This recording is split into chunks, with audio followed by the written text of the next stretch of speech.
Good morning and good afternoon, everyone. Welcome to the 2024 CAIF Demonstration Day. We are just finalizing our setup and should begin very shortly. Thank you.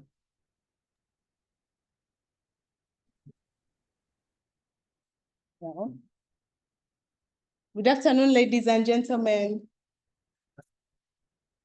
Murireje mugumire. Twabashemerwa. Ladies and gentlemen, today is the long-awaited day, the MUST Engineers Without Borders Demonstration Day. The day has finally come, the 8th of August, 2024. I am Sheila Ninye Tuinamasco. I'm the International Relations Officer of MUST, and I'll be the MC for the day. With us, we have a program before us that we can look closely. We will have welcome and overview of the MUST EWB project. So Engineers Without Borders is EWB. We'll have fellows that will represent the others. We'll have opening remarks by Dr. Meda Tuinamasco, the Director, Center for Innovations and Technology Transfer. We will have our chairperson, LC1 for Nyakayojo, who has been at the forefront in the community engagements, Ms. Jadres Mwesigje. She will give remarks, then we'll listen to Mr. Herbert Kisara, the Africa Program Manager for EWB Canada. We'll listen to Mr. Brian Haringen, CEO EWB Canada. And we will have our own dear Deputy Vice Chancellor, in charge of Academy of Finance and Administration, Associate Professor Charles Shabomwe Kazoba, give remarks on behalf of MUST. We'll have a recap and start the sessions. I got an opportunity to meet the students under the Engineers Without Borders 3 months ago. I vividly remember the first time I met you and how time flies. Here you are. Before we continue, allow me to introduce to you people in presence today. I request our own Deputy Vice Chancellor in charge of Finance and Administration to wave so that people know you. The Deputy Vice Chancellor, Associate Professor Charles Shabomwe Kazoba. He is the next to the Vice Chancellor. Thank you so much for honoring us today and for this, this afternoon. We have Director, please, for CITC, Dr. Meda. We have the Nyakayojo residents, the Mbarara Grape Farmers Association. Thank you for coming. These have been wonderful. They hosted the students in their own homes and have supported them in the different projects. And of course, we have Herbert Kisara, who has coordinated. Thank you so much, Herbert. And Rogers Kuyesu, thank you so much. We have the students from MUST. Please put your hands up from first. Thank you for the commitment. And our students from Canada, please raise your hands. McMaster, MC Gill, thank you so much for coming. And of course, we have the online community from Canada. It's very early in the morning, but you are with us. The video is not on. I believe you're listening to us. We appreciate you. Let's give them a big round of applause. Thank you very much for committing to be online this early morning. And we believe you'll have a wonderful time. We'll get to hear from you also. So ladies and gentlemen, it is interesting that a partnership can be signed, and in less than 5 months, we have such products. This is one of its kind. We are grateful to the MUST leadership. This was signed in, I think, April or May this year, and the leadership of Engineers Without Borders for the commitment to have this reality. And we believe it's one of the very many that will come later. So let us pray, and I will welcome our students to give us an overview. Katushara. Tukusima Yesu oli mulungi kutubase byona ebitebekanisiibwe kureba ngu twahika hati. Tukushaba ngu izooba ribonere kandi ekitiinisa kiguma hariwe wenka. Thank you, Lord, for your faithful, and you have enabled us to see today. For all the effort that each of us has put in, we are grateful. May this day be a success, and of course, big for the community that will utilize the project. In your name we pray. Now I welcome Elena Sells and Lukuzen Rooney, who will give us an overview of the mass development project.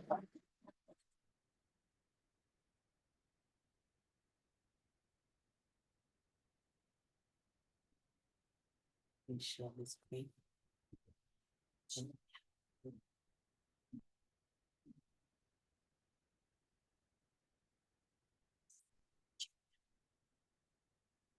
Thank you very much, Sheila. The Director of CITT, the Deputy Vice Chancellor, community members of Nakayojo, and the audience online, good afternoon. My name is Lukuzen Rooney. I'm a biomedical engineering student from Mbarara University of Science and Technology. My name is Elena Sales, and I'm a mechanical engineering student at McGill University. I want to take this time to welcome all of you for this presentation. Let me take you through a brief overview of the program. The Canada Africa Innovation Fellowship is a program of Engineers Without Border Canada that brings together engineering students from Canada and Uganda to work together to tackle general problems affecting the communities. This year, 2024, being the first time that the Canada Africa Innovation Fellowship is taking place, thanks to Mbarara University of Science and Technology in partnership with Engineers Without Border that has brought this program into life in the western part of the country. This program for this year actually has 15 fellows, 7 fellows from the top-ranked universities in Canada in the names of Waterloo, McMaster, Carleton, and McGill University. Then in Uganda, we have 8 students from Mbarara University of Science and Technology. All of them are leveraging on technology and skills to come up with innovative solutions to serve the community around. Ladies and gentlemen, with the mission of Engineers Without Border, that creates sustainable systems and that looks towards creating partnership also with the community members. This year's fellowship basically was focused on a theme of climate change. And in relation to the climate change, we had 3 topics that we were supposed to handle. The first topic was about food system and agriculture. The second topic was about clean energy. And the third topic was about clean technology. Fellows were distributed in a team, and the team comprised of 5 members, and they were all able to tackle down these issues. The first thing in line with the topic that was basically food system and agriculture was the animal health theme that managed to come up with an innovative solution that had a USSD system and a diagnostic device that helped in relation to agricultural system and then also to manage livestock. Then the second team that worked on the clean technology, we had the solar team, known as the Optimus Lumina, that came up with that innovation with a solar-powered irrigation system to help the people of Nakayojo community. And then, not forgetting the biogas team, that came up with that innovation about a cheap and reliable biodigester so that farmers can easily adapt to it in the neighboring communities. I'll hand over to Michael to give you the overview of what happened. All right.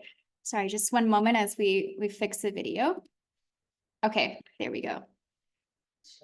Perfect. Well, yeah, the screen is shared now. All right. Thank you so much, Ronnie, for taking us through an overview of what the program is. No, it's being shared.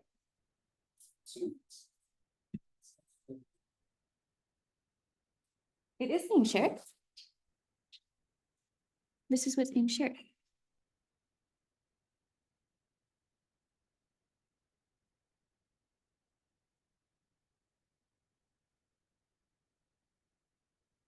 So we did that last time, the other videos. It's okay that the other video stopped.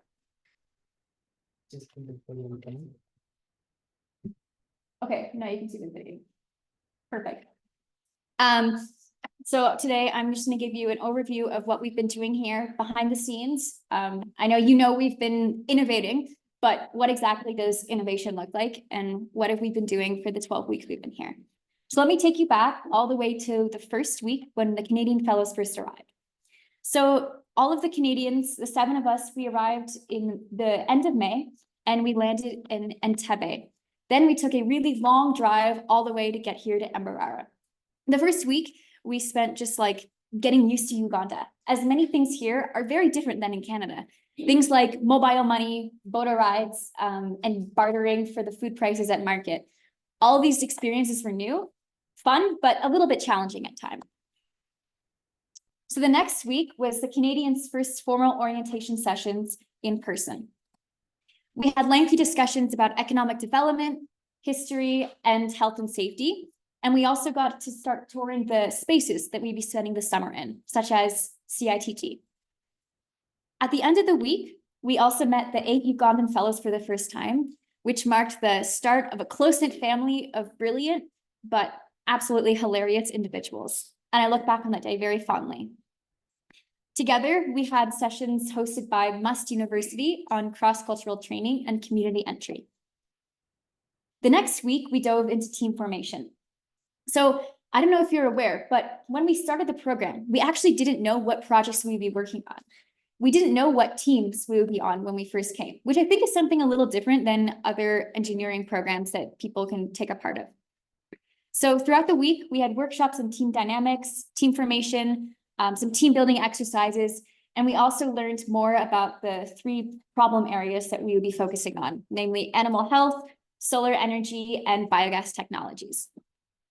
At the end of the week, we ranked our preferences and were sorted into the 3 teams of 5 students each.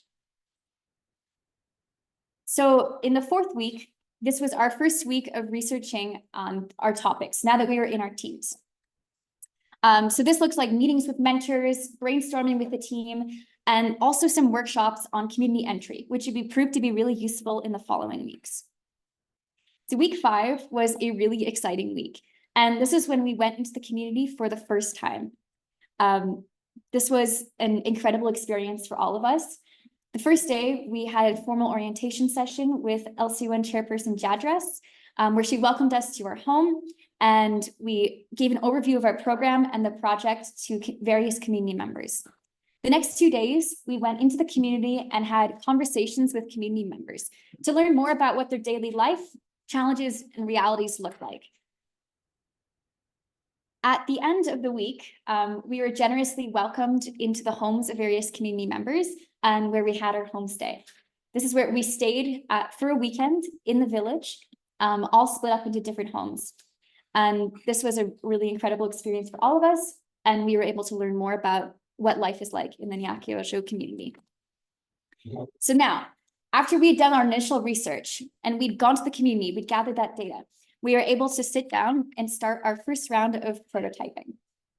So we laid out all the data, everything that we had gathered. We started brainstorming, figuring out what possible solutions could be, came up with so many ideas, and then narrowed down on what we would actually work on. And then by the end of the 2 weeks, we came up with rough prototypes. Next week, we went to Lake Binyoni on a retreat. This was a wonderful way for us to get to spend time with each other and also experience the beautiful nature of Lake Binyoni. Yeah, beautiful. I don't know what the sound is. It was also Anna Joy's birthday. So we gave her a cake and we celebrated her birthday. So after the retreat, we had our next round of community outreach. So in this community outreach session, we went to the community with the prototypes that we'd already created, like the rough ones that we had. And from here, we were able to get feedback from the community on what was working with our prototypes and what wasn't working so well. This was really valuable. In engineering, innovation is one big thing, but in that you need to fail a lot and you need to iterate a lot and you always need to make improvements and get feedback. So getting the feedback from the community was absolutely invaluable to this process. And it was also really nice to go back and visit all the families that we'd visited before and show them what we'd done. And this takes me to the past 2 weeks, weeks 10 and 11, on prototyping refinement.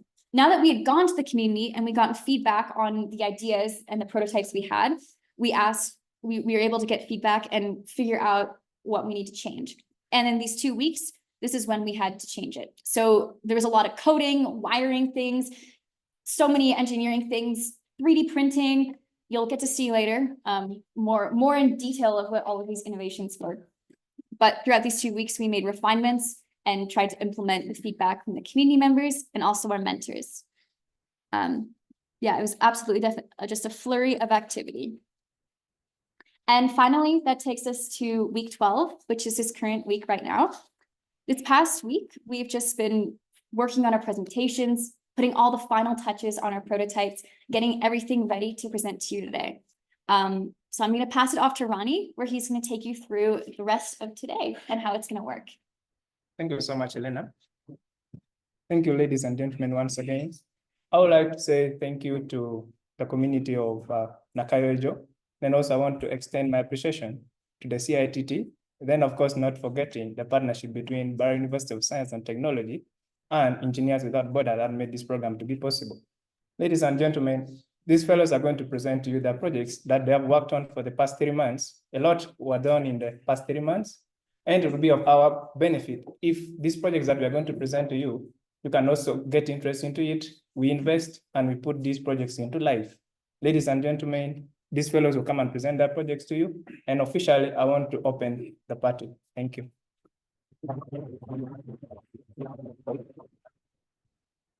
Indeed, the party has begun. Thank you very much for the very able overview. I believe each of us has a glimpse and understands better what this program is about. Without taking more time, nkwachira chairperson ijogambe nitwe Mrs. Jadris Mwesje twakushemerwa. Yaba naija ni Nyanjura Vice Chairperson Mr. Eric Ntejerize twimchizeho Mr. Charles Musinguzi Secretary w'ekibiina ky'abakuhinga grapes Mbarara webale mnonga Mr. Charles Mbarara.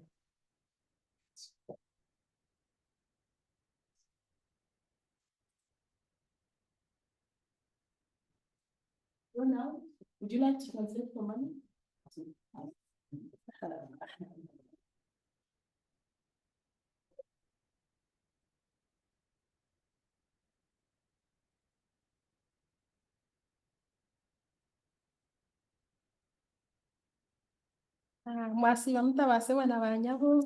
Good afternoon, ladies and gentlemen.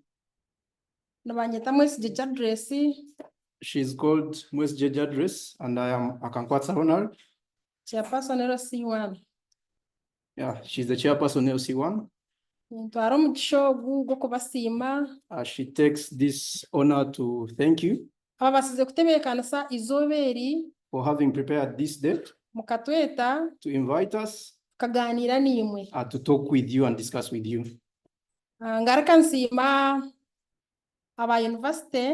She also thanks the team from the University of biogas digester who actually constructed for her the biogas digester, the fixed dome biodigester in the village. That's the main reason why they have actually been able to meet you, this team here.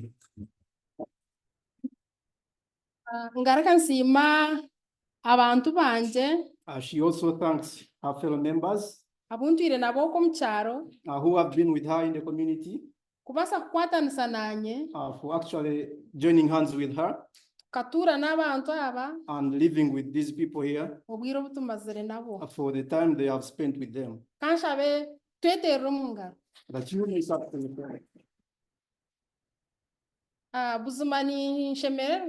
she's truly thankful and happy that for the time we have been together, tinoshobize mutahi that no one has wronged another person. kandi okushaka kubakibireho And if it might have happened, tusasarane let's forgive each other. Itwe nk'abekyaro As the community, as village members, twine gurupu erokutuma ntwegita we have a group that unites us. nibageta Mbarara Grape Farmers Cooperative Society. The group is called Mbarara Grape Farmers Cooperative Society Limited. Niyo kutuma It's the group that helps us do things like this for togetherness and cooperation. Mbarara University, the team from MUST, nintekateka she thinks nguntuija guma ntukora nimwe that we shall keep cooperating and working together mwatutamu bwesigi if you entrust us.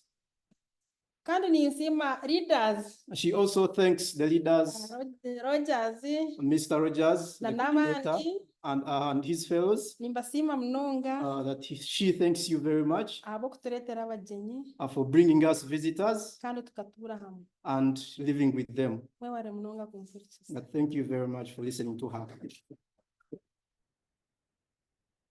Thank you very much. Mweware munonga Mrs. Mesje. And Kwatansana Mbarara University. With us, we have Dr. Wendo Olema. Please put your hand up. Our Dean, Faculty of Interdisciplinary. She stepped out again. Okay, I hadn't seen you. Please say yes. Please. So for the fellows and the master students who are working on agriculture, and you worked with Ivan, that is the Dean for the Faculty of Interdisciplinary Studies. She's here, and I believe her presence speaks a lot to the commitment to what you have done. We also have Dr. Wilfred Arubaku, the one who took the students through the cultural socialization session. Thank you very much. At this time, I welcome the CITT director who has hosted the students for the 3 months in this innovation creation space. You're welcome, Dr. Mered.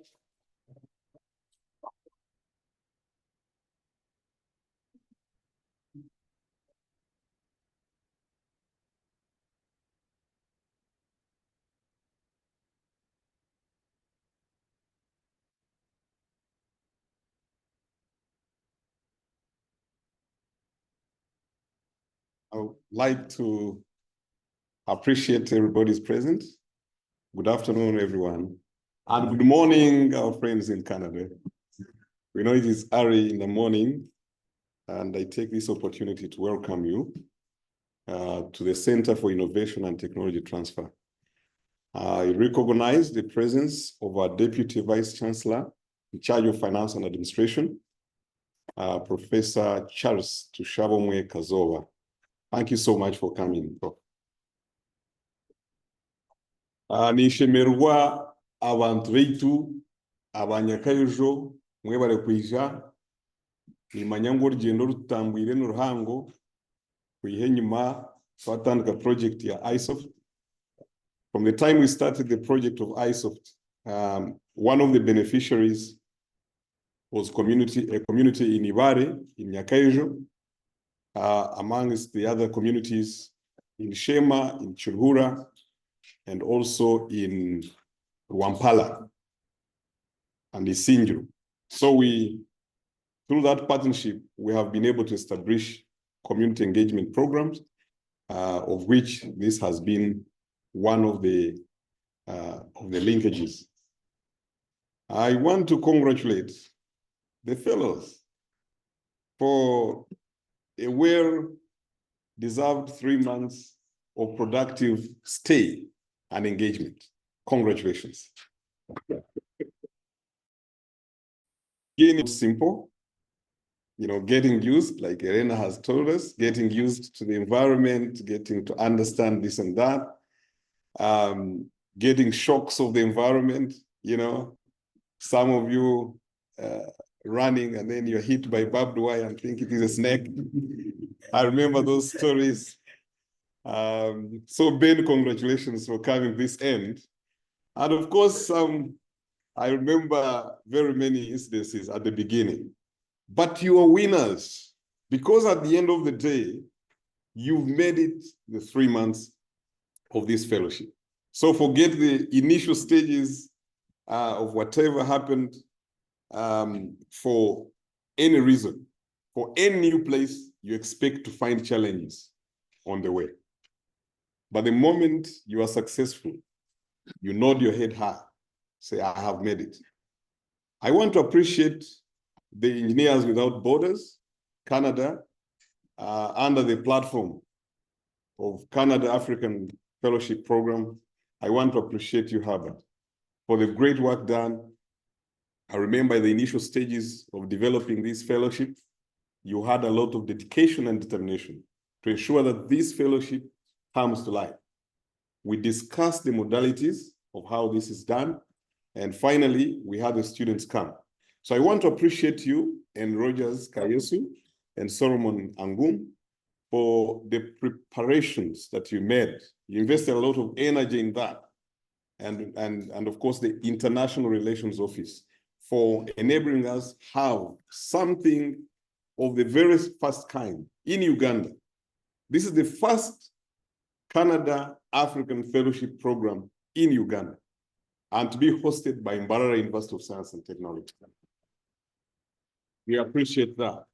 And I want to thank Kayesu in particular for the dedication, paying close the fellows, and ensuring that their well-being is well taken care of. At one time, Kayesu had to carry one of you to the hospital. You know, that is a very, very important sacrifice. You know, let this person not have a problem in Uganda. And she had to do that. And finally, all our fellows are very healthy and successful. We thank God for that. Nintwarum gishogu kusima abantu banyakayifu. Mwebale chairperson Jadris. Yebale kukumano twichiriza Mbarara University of Science and Technology to continue accepting us in the community to make a contribution and change. This group I'm not a stranger in that group. I've worked with you under ISOP. I have always brought visitors to you. I have always invited you to come to MAST on different exhibitions. I welcome you so much to the Center for Innovation and Technology Transfer. I want to approach management led by Professor Charles Shaumekazova and the entire fraternity of top management for allowing us to have this hosted at MAST. I mean, you have dedicated, I've been seeing a vehicle every day taking these fellows. Thank you very much, management. That is something not to be taken for granted. The resources that have been availed and everything supported to these fellows. The lecturers, the facilitators, Dr. Baku, Madam Barbara Nagai, and the staff of MAST, you have really done us well to ensure that this fellowship is a success. We cannot take that for granted. We want to thank you. Thank you and thank you very much. And finally, I want to thank the team at the Center for Innovation and Technology Transfer. They have done a very good job. Thank you, Ivan. Thank you, Shine. Thank you, Rose in absentia, and many other members of our team who have enabled a conducive environment. Thank you, Lynette, for taking charge of the iSoft demonstration site. Thank you very much, because this has created an enabling ground for more partnerships, and I believe this is not the end of it. I hope you'll take the message to your universities and say we are happy to host other subsequent annual fellowships at Mbarara University of Science and Technology. And to our partners in Canada, we can't thank you enough. Thank you very much. Let's clap for them for allowing Green Fellows to come to Uganda. Thank you for sparing time in the early morning at 6 and 7 a.m. respectively to ensure that you listen in to this.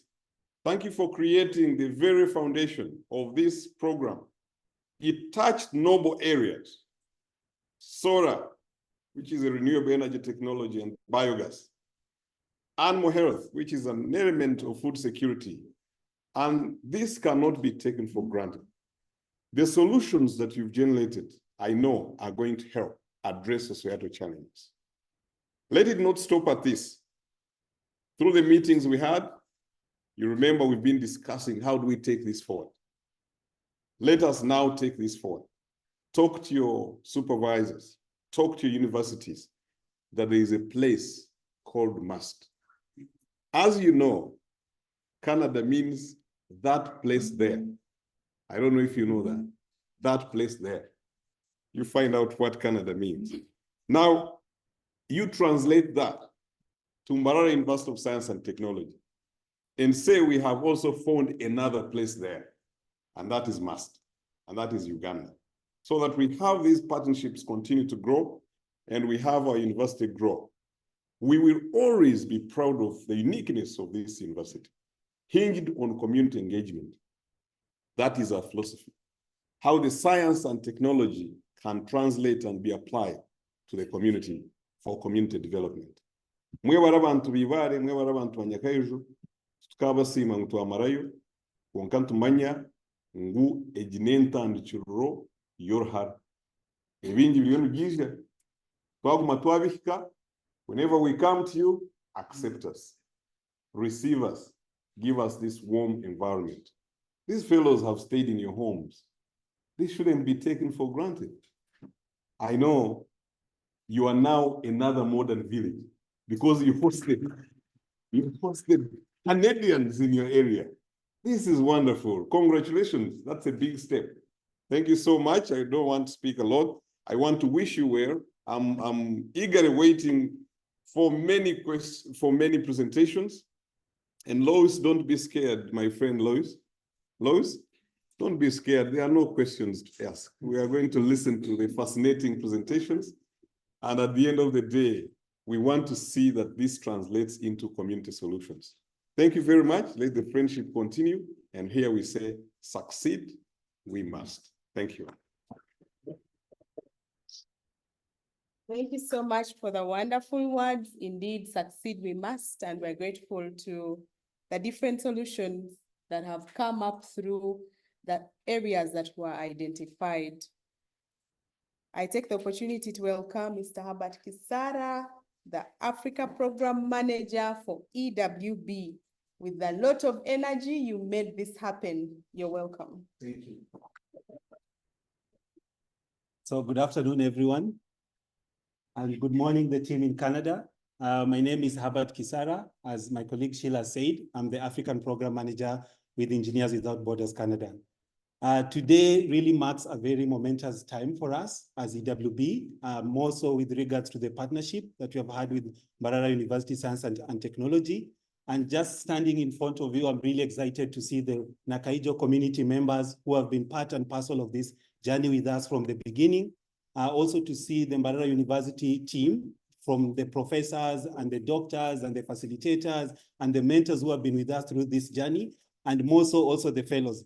I don't want to talk much. I want to take this opportunity, though, to invite our CEO, Mr. Brian Harrigan for EWB Canada, to say at least one or two words on behalf of EWB. Welcome, Brian. Thanks very much, Herbert.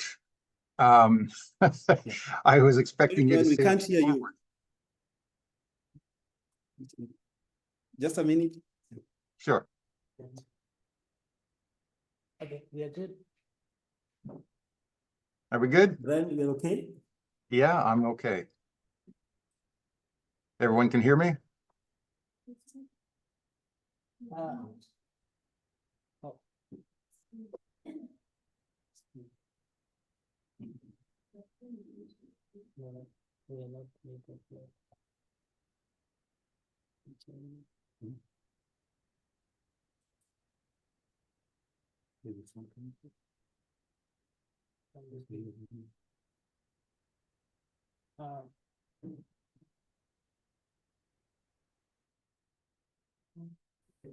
Brian, can you hear us? Yes, I can hear you.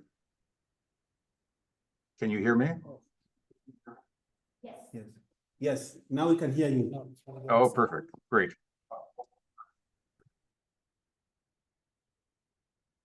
So I can go ahead.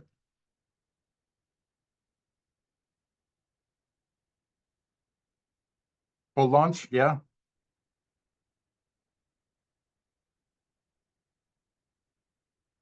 Just give me the thumbs up when you're ready.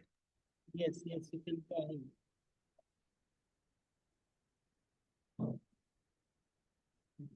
Yes, you can go ahead. Oh, okay, sorry. So anyways, thanks everybody. So I've been listening attentively as well because I have I have some words to say that I prepared, but there's also the stuff that's been said this morning that I find very interesting. And so I'm Brian Harrigan. I'm the CEO of Engineers Without Borders Canada. And I do feel privileged to be part of this historic occasion from Mbarara University of Science and Tech, even if I'm joining you from Ottawa, Canada. So I'd like to start by sincerely thanking the admin and teaching staff at MUST and the CAIF personnel for creating such a creative and cooperative environment. I mean, it's been a lot of work from your side as well. A lot of things have to go right. And if the little things aren't taken care of, the big things start happening in a negative way. And so really to have enabled this as an experiment to a certain degree. So it's not just the 3 projects that were experimental that we're going to talk about today, but it's also this whole project itself called CAIF, right? The Canada Africa Innovation Fellowship with Mbarara. It's our first time at EWB to join with Mbarara. And I mean, we're going to do a post-op discussion, all of us together, including with the community members, but I think it's been quite a success. A lot of learnings, but I think it's been really testament to the skills and desires of Mbarara, of MUST and the community. So it's really impressive to see how committed you are to developing these exceptional student talents. And before I start, and I said a few words, but I did also want to thank, and some of the names actually were popped up today that I hadn't heard before, but there's a chairwoman, certainly I wanted to thank for the words that she's mentioned. I think Sheila is doing an amazing job already, hosting this. I haven't met you, Sheila, but if I was there in Mbarara, I would certainly want to talk with all of you. And Dr. Medard, you had a very great introduction. Thank you for that. That's quite powerful. And Dr. Charles, I haven't seen you yet, but apparently everyone is thanking you greatly for being there. So thank you for attending as well. There's also Elena and Ronnie that did a really great introduction to this as well. And, Elena mentioned she's a mechanical engineering student at McGill. I graduated from McGill University some years ago in mechanical engineering as well. So it's really great. And I know that Louise is also from McGill. It's great to hear from alumni. I wanted to mention as well that the other university is represented here for our fellows. There's Waterloo. Waterloo University in Canada is known as one of the best universities in engineering, maybe the best. So the graduates who come from there are always exceptional. McMaster, for some reason, I mean, this is going to hurt some of the other universities, but it's my favorite university when it comes to the chapter, university chapter. For some reason, it's been incredibly dynamic and heartfelt. And Carleton is in my hometown, and Carleton has also been an amazing dynamic university chapter for us. So anyways, thanks to all of you and also the Mbarara MUST students. I haven't met you, but I'm sure that you're exceptional to have been part of this as well. So, our goal at Engineers Without Borders Canada is to engineer an equitable and sustainable future for marginalized people on the planet. That's our new mission. And through community-driven collaboration, we're here to create systemic change. Systemic means lasting, that is adaptive. And our 4 main strategic objectives are advocacy, localization, innovation, and optimization. So the projects that the groups have worked on impressed me because I had a little glimpse ahead of time and how well they match our strategic objectives. So you've made the most of your technical expertise and available resources to create creative, long-lasting, and affordable solutions. That's the other thing. You got to make them adaptable and affordable. You've made sure that your projects are firmly grounded in the priorities and realities of the communities you're helping by carrying out in-depth bottom-up needs assessment. Your efforts demonstrate a dedication to locally relevant and contextually appropriate solutions, whether you're designing cost-effective biogas digesters for household energy and fertilizer requirements, developing a mobile app to spread vet knowledge and services, or offering solar-powered solutions for agricultural water access. These initiatives are excellent illustrations of how engineering and technology can be used to create positive change from the ground up. So the way you've approached these initiatives demonstrates the value of sustainability, not only for the environment, but for making sure the solutions you've created are scalable, that they can grow, economically feasible, and maintainable by the communities involved. By concentrating on solar energy, you're supporting farming communities' long-term resilience, in addition to meeting the current needs for water and agriculture. A great illustration of how technology may close knowledge and service gaps and improve the welfare of animals and families that depend on them is the veterinary services mobile app the group's going to talk about. I'm not trying to steal the thunder, but it's just giving you a sneak peek. Additionally, the methane digesters offer an economical and environmentally responsible way to meet household needs while exhibiting a holistic approach to energy and agricultural output. So these initiatives empower communities to take charge of their own development and create sustainable futures rather than merely providing solutions to issues. And today's effort, remember, today's effort's only the start of your trip as you present your findings. As the community you worked with adopt and modify these ideas, the effect of what you've done will last far after today. You should build on this experience, maintain your curiosity, and always seek innovation that's rooted in the needs and goals of the people you want to help. I'm very proud of all that you've accomplished here, since your work reflects the principles that we at EWB find so important. So I want to thank everyone again for helping make this fellowship a success. I congratulate the students on their outstanding work and accomplishments and can't wait to learn about the culmination of your hard work. So thank you very much.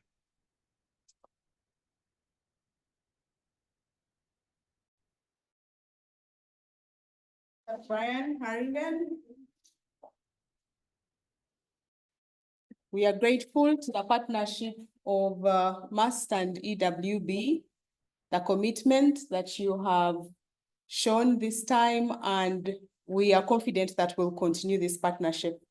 The management of Mbarara University appreciates you and the whole team, and we're grateful for working through the Canada Africa Innovation Fellowship.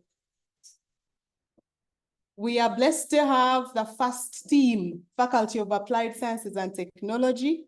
The fellows have worked with the math students from FAST, and the team is right here. Allow me to recognize Mr. Patrick Kavanda, Head of Department, Energy, Mineral, and Petroleum Studies. We also have Mr. Buchana Benedicto. Thank you for coming and representing the Head of Department, and Mr. Fortunate again. Thank you for coming. Mrs. Zaina Kalyankolo. Thank you very much for coming, Mrs. Zaina. We now welcome the Deputy Vice Chancellor in charge of Finance and Administration to give his remarks. You're welcome, Associate Professor Charles Trabome-Kazoba.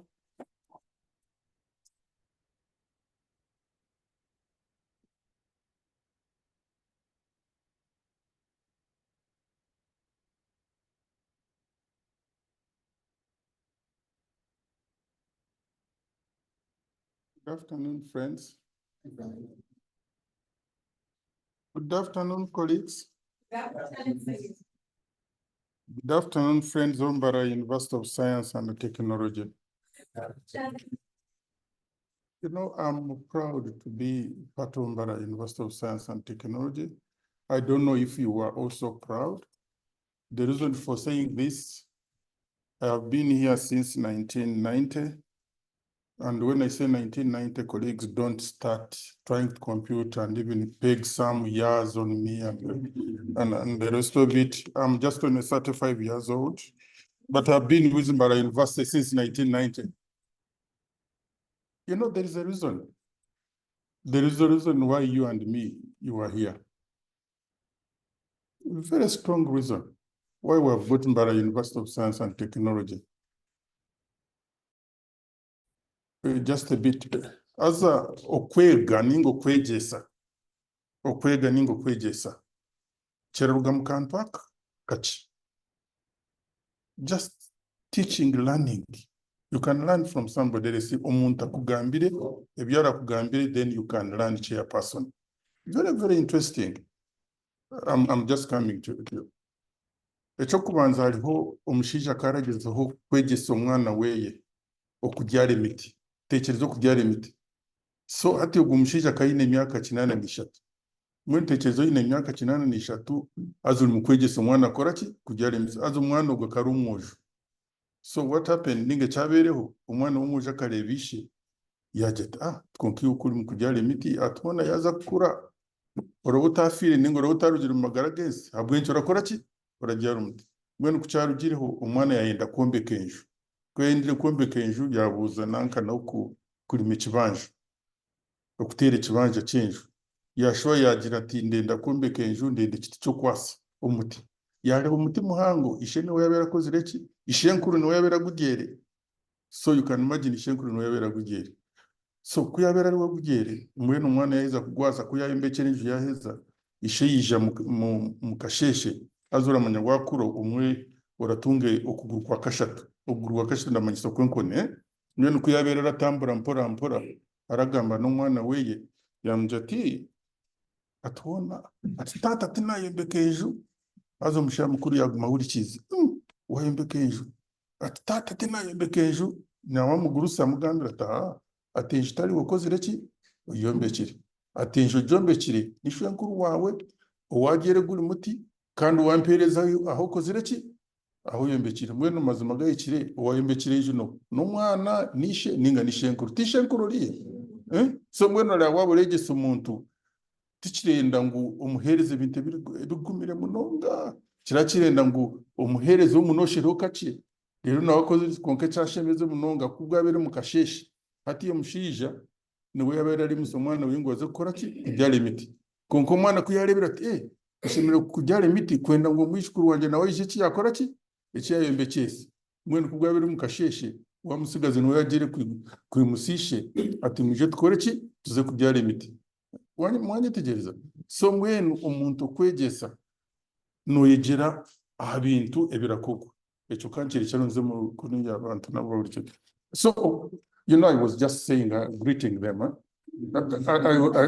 I was greeting them and telling them a story, a pertinent story, because Mbarara University of Science and Technology, from the initial phases, we cherish Ninga, our flagship, what we put across is community-based. At first it was community-based education. That's where we are doing. You go to the community, you come here, because if, for example, you study here, you want to go to the community. You want to give, but you need to appreciate what happens in the community, and then you come to deliver. But now it has been changed, and we repackaged it to become COBAT, community-based education, research, and service, because we got the community. Now, what I'm trying to say is, to you colleagues who have come from Canada, to be here and network with our colleagues here at Mbarara University of Science and Technology, and you learn from each other. You appreciate the many issues we face as a community, the many issues we face as a country, which are going to be confronted by our graduates. And I'm sure for the months you have been, how many months? 3 months? Yeah, for the 3 months you have been here, there is a lot. I believe there is a lot you have learned, and there is a lot you are going to translate to your communities. Let me give you a scenario. I was in your country. I studied from there. Canada, I was in Nova Scotia, Halifax. Halifax, that's Dalhousie University. That's my university. This is what happened. I went to one of their restaurants, and it was on Thursday. It's famous for chicken wings. Yeah, you know chicken wings. No? So we are 13 colleagues over us from Africa. So I was there. So it was time for pressing an order. You know, you press an order for the chicken wings. And I was number 3 in the line. The first one pressed 14 chicken wings. You can imagine 14 chicken wings. Then the next one pressed 12 chicken wings. Then I asked myself, am I going to finish all the 14 or 13 chicken wings? But tactfully, I said, nah, since this was 14, has reduced 12, so I pressed 14 chicken wings.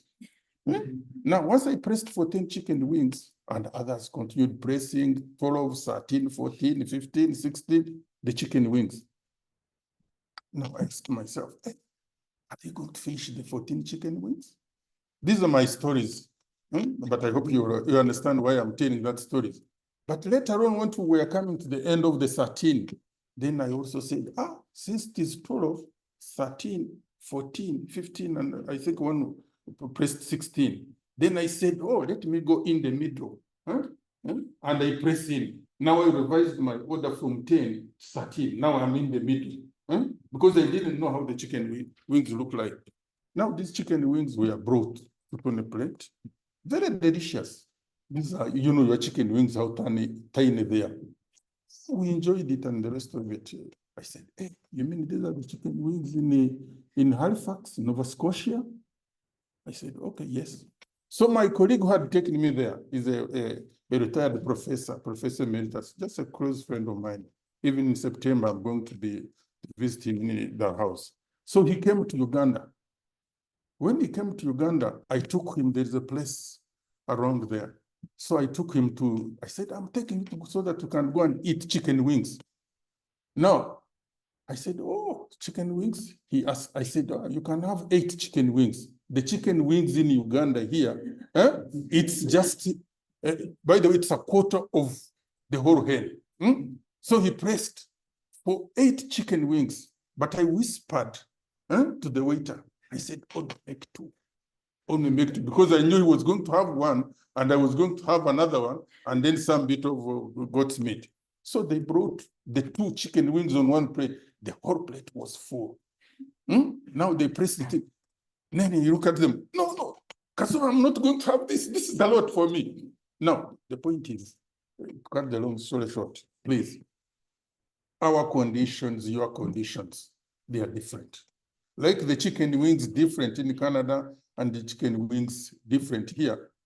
They are different. So why am I saying this, colleagues?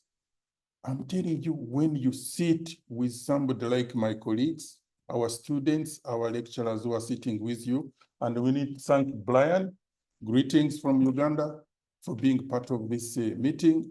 It's different. And the 3 projects, the 3 projects which we have come up with, they are going to solve the problems of this country, the problems of the community. We want friendly, products where we don't spend a lot. And I need to thank you for choosing Mbarara University, where I started from, for choosing Mbarara University of Science and Technology. Come and do your placements here.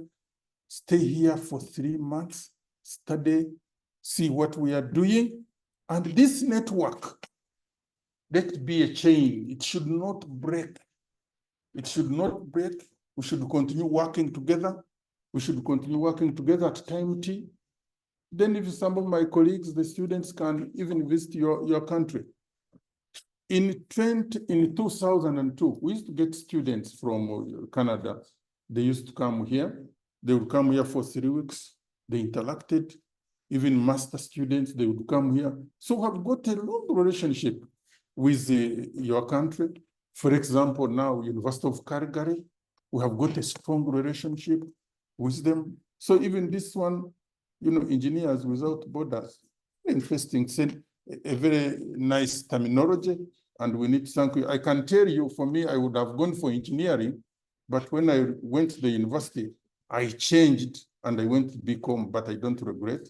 So it's a nice profession, and thank you. We need you. This is the young faculty of Applied Science and Technology, or Faculty of Computing and Informatics, where you can continue working together. There is a story of micro research as an example in this university. Somebody came here as an intern from University of Calgary, came here as an intern, stayed here, I don't know how many days this lady stayed here, but later on, she developed a relationship with our university staff. But today, there are many projects which we have got because of that initial interaction. So I believe there is a lot we are going to do together for the good of Mbarara University of Science and Technology, and for the good of this country. To you, my colleagues, don't talk 3 or 4 words without talking about Mbarara University of Science and Technology.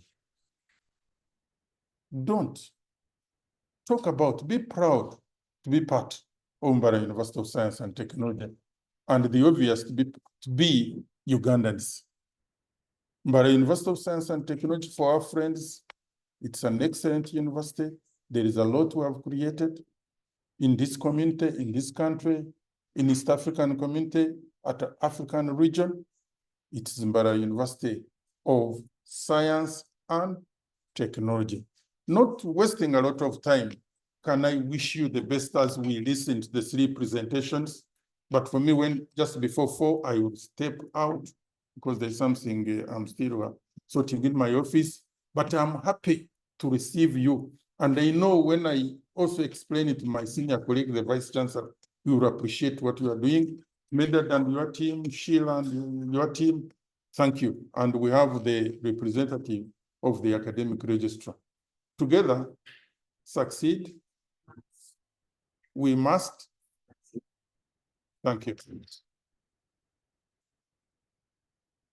Thank you very much, Professor Charles Shabomwe Kazova, for those wonderful words. Indeed, as must, we look for community challenges, identify solutions to help, solutions that are cost-friendly, that the communities will use and appreciate. We are grateful for your commitment to be here with us today. Ladies and gentlemen, we also have Mr. Solomon Agum. They've already welcomed you, but please wave to us or stand. Solomon was among the key personnel, key staff to enable this partnership take root. Thank you so much for that effort that you put in. Thank you very much. We appreciate that. We have the PRO, Ms. Angela Nakato. Please wave to us. The Master Public Relations.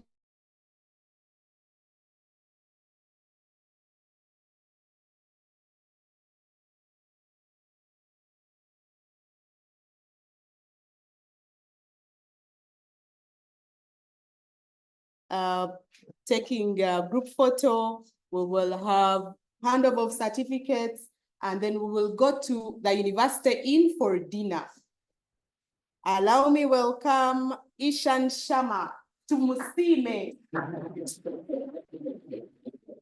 He was the first one to have a Ugandan name.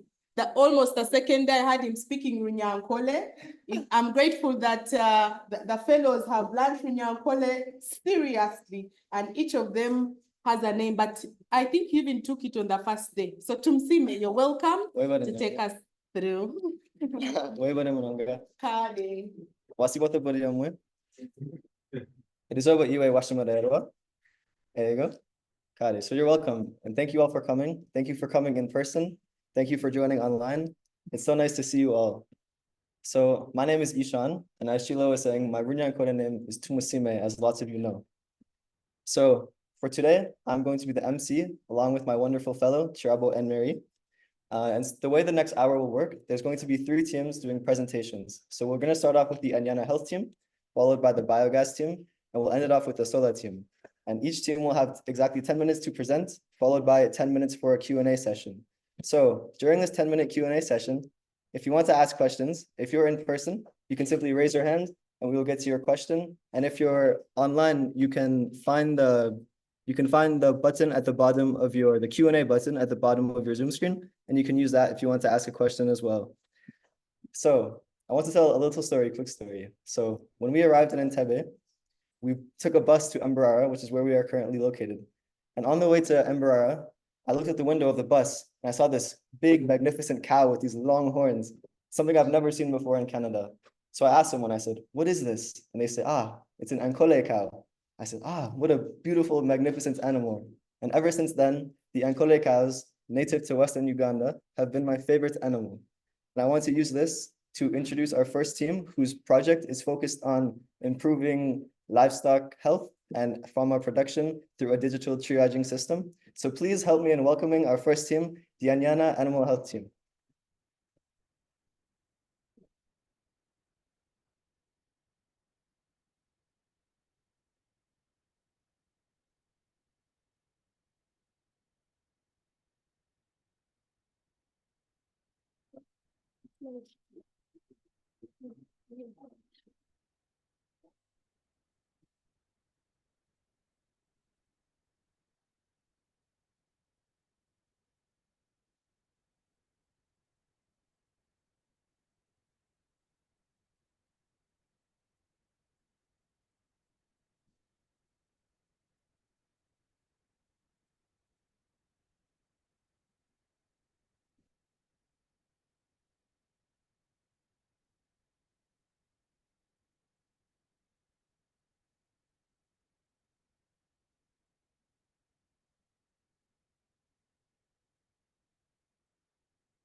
Thank you very much, MC, for inviting us, and the entire audience. Good afternoon.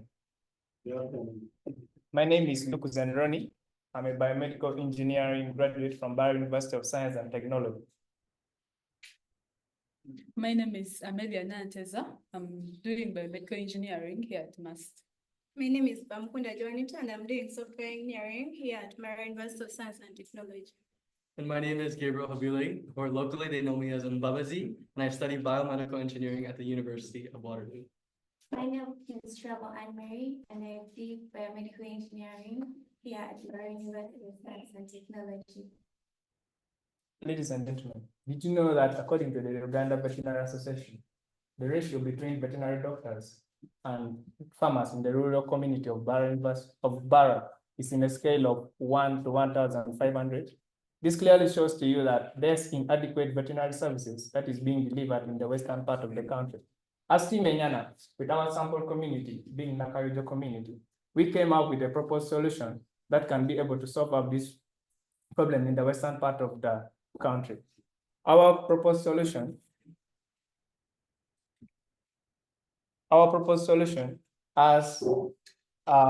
is actually featured in the names of Amatungu 8, which has a diagnostic device and also a USSD system, which my colleagues will try to explain more into details. The goal of why we came out with our project was to empower the farmers by improving resource access, that's in terms of crop and livestock agricultural knowledge among the rural livestock farmers in the community of Nakayojo.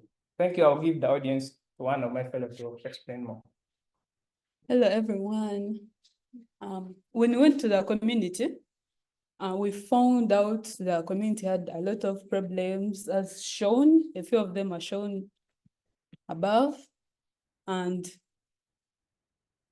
according to this, we found that the biggest threat that climate change has brought to the farmers is livestock health. Many of us depend on livestock produce for a living. We feed on them. Personally, I take milk and meat. So by 2040, we want to end the hunger, and people need to feed very well and fight the effects of climate change. When we made our research, 7 out of the 11 farmers we interrogated still lacked access of veterinary services and the livestock knowledge. As a result, the livestock produce reduced. Many of the little cattle, the animals, die due to this, and massive deaths at a higher extent. So there is need to call for action to save the environment. Thank you.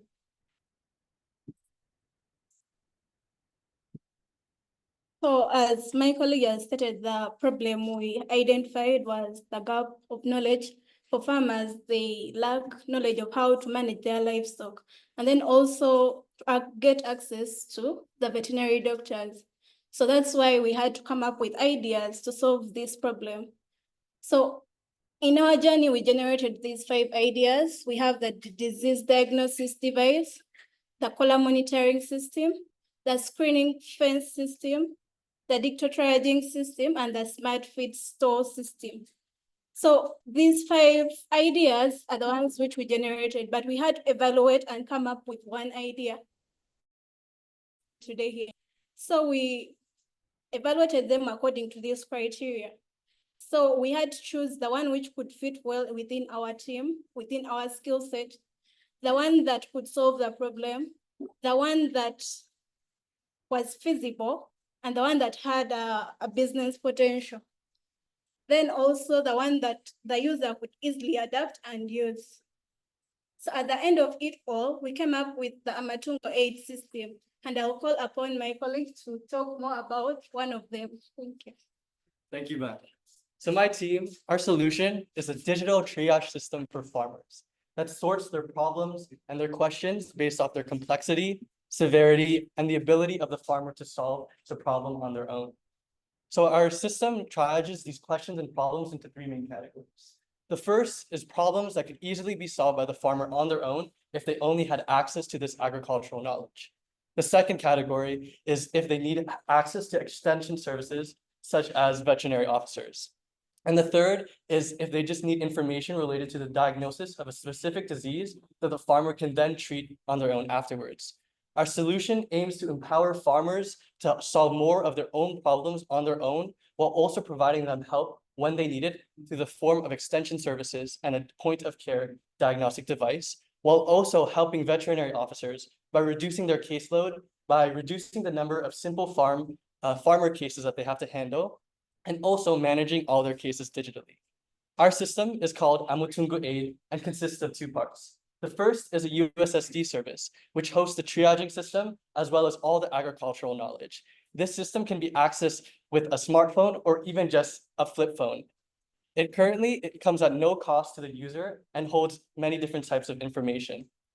And the system will also prompt the farmer if needed to use the diagnostic device if the system suspects that their animal has a specific disease. So starting off with our USSD system, currently we host information related to three main categories. The first is nutrition, the second is disease management related to disease diagnosis, disease treatment, and disease control, and the third is breeding. So here's a quick demo of how our system works for the USSD. Our USSD system is currently deployed, and you can actually try it out right now if you have a flip phone or a smartphone by dialing *284 *565#. Our information is available in English and Girankole and currently focuses on cattle. And currently this system comes at no cost to the farmer to use so that they can get access to this agricultural knowledge as well as access to a veterinary officer at no cost to them. So that's a little bit about how our USSD system works. Trava will talk more about our diagnostic device. Thank you, Gabriel. Moving on to the Amutungu Aid device. It's a device that carries out diagnosis for East Coast fever. So it went through two prototyping phases. The first prototyping phase was a box, as you can see there, and it was at a very low performance. It was facing a lot of noise from the environment, and the community members were also skeptical about its working. So during our second week of prototyping, this is the prototype that we came up with, where we were able to design a 3D printed casing, as you can see here, to be able to reduce the noise from the environment and also provide a better environment for the sensor to carry out its function. This enabled us to obtain maximum performance for the device, and it also enabled us to carry out tests using blood samples. Yeah, in addition to the secondary research that we carried out, we have also been closely working with Mr. Mugume Joseph.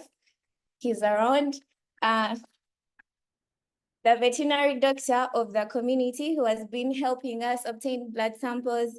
He has been giving us knowledge on how to improve and also refine our device. So this is going to be a demonstration of how the device works, the various steps that you can pass through to use it.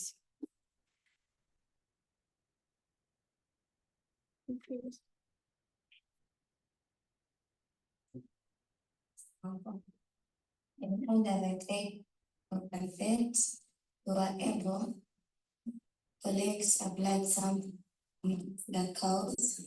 Here was a cow, and here was instructions on to obtain the blood sample from. So with his help, we were to collect sample.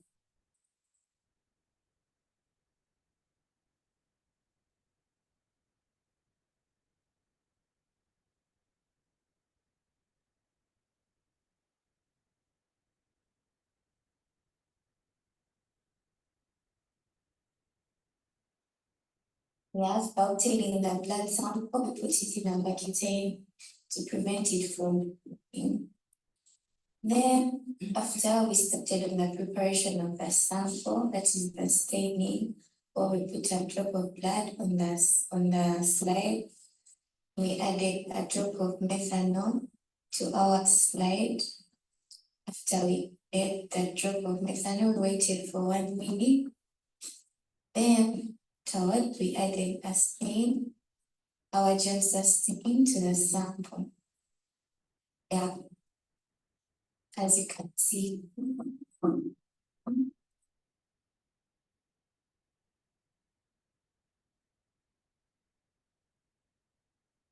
blood sample from the blood bank.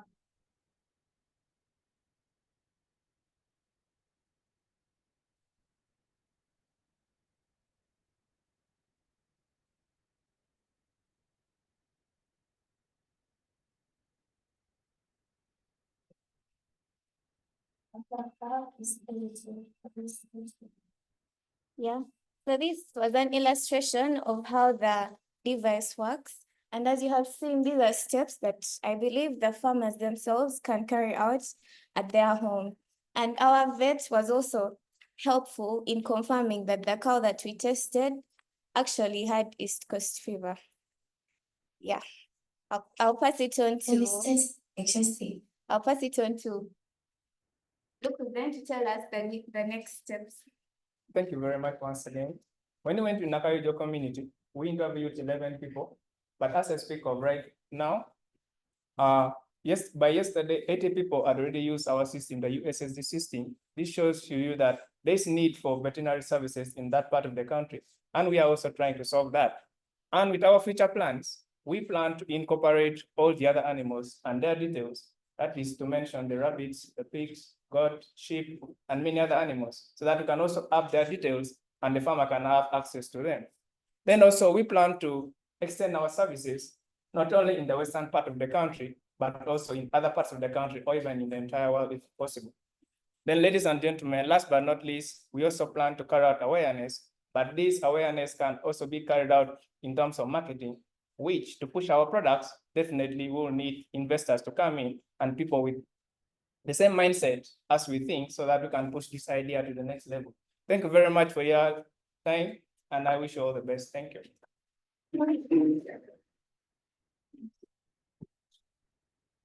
Thank you to the animal health team for that wonderful presentation. So now we're going to begin the 10-minute Q&A session. But before that, I want to take a moment to introduce Mr. Vincent Kwatampora, the Must University Secretary. So please wave your hand. Okay, so I will be taking 2 questions. Does anyone have a question in person that would like me to ask the animal health team? No? That's okay. So the first question that I'm going to ask the team is as follows. Sorry, 1 second. Okay, so the first question is, how much does your device cost and where can I buy it if I need it? You can go ahead and answer that question and then I'll get to the next question after you. Thank you. Thank you very much, Ishan, for that question. So in terms of the device, it is still undergoing a lot of testing and we have to improve the prototype and all that. We also have to undergo through clinical trials and also obtain a patent for the device since it's a medical device. So for now, we can't really say the price that it will cost, but we want to make it cost friendly so that even the people in the community can be able to acquire it for their farm. Thanks so much, Trabo, for answering that question. So now I will take a question from the audience. Yes, Sebo. My question is related to commercial viability. How you think this is acceptable? You're ready to stream customer segments out there. What are you targeting? What is your community? What are you understanding? As well as sustainability of what is established. Finally, what you need moving forward beyond this program. Okay, sure. I can take that question. And I think perhaps starting first with the USSD system in terms of the revenue streams. So currently, because it's a USSD system and it's completely software-based, our annual costs are typically only around under 1 million UGX per year. Which is quite sustainable, and that doesn't matter how many users we have. So as of right now, our focus is not trying to generate a profitable business model, but rather acquire as many users as we can. So as many farmers onto the system, as well as many veterinary officers onto the system. So that way we can prove to investors or any organizations or companies that would be interested in using this type of technology to disseminate and mobilize large amounts of information, that there is a customer base that they have in order to disseminate this information to. So as of right now, our focus is on acquiring as many customers using the USSD system as possible. And then from there, that's when we would think about whether or not we would incur the cost, like keep incurring the costs on the veterinary officers, or perhaps incur the cost onto the farmers through mobile money in that case. But in terms of the medical device, we need to first go, right now, our next steps are just focusing on getting the device through clinical trials, because we can't legally sell the device as of right now until we prove that it is, that it clinically works properly and that it has a high efficacy rate. So as of right now, for the USSD system, we're focusing on trying to acquire as many customers and users onto the system as possible. And on the device side, we're trying to ensure that we pass through all clinical trials. As for the financial part, we are trying to reach out to as many organizations as we can. So far, we've contacted IUTech and Youth in AI as per the agricultural sector. We are looking forward to that for a positive feedback. And for the whole project, we are really targeting the people in remote areas, people who cannot like access veterinary services. You see, like every community, like a region has 2 to 4 vets, yet there are so many people doing agriculture and livestock rearing. Yes. All right, thank you guys so much. So, yeah, just for the time's sake, we're going to move on to the. Okay, Ronald, what's your question? All right, thank you. My question is about the device.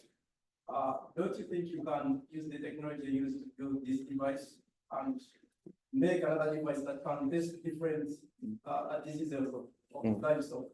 So for the people online, the question was, don't you think you can use the materials from this device and use that to make another device to test different diseases? Thank you. Okay, to answer that question, for this fellowship, since it was a short-term fellowship, and based on the resources that we had, we placed our focus on East Coast fever, since it was the most prominent disease that the people from the community told us about. But we also have a plan of making more research and also developing the prototype to be able to carry out diagnosis for many diseases that still come out from the community. Thank you to the animal health team for presenting. Thank you guys. Now I want to ask you guys a question.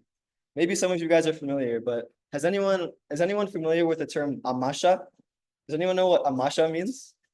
So for those of you that don't know, amasha translates in English to cow dung.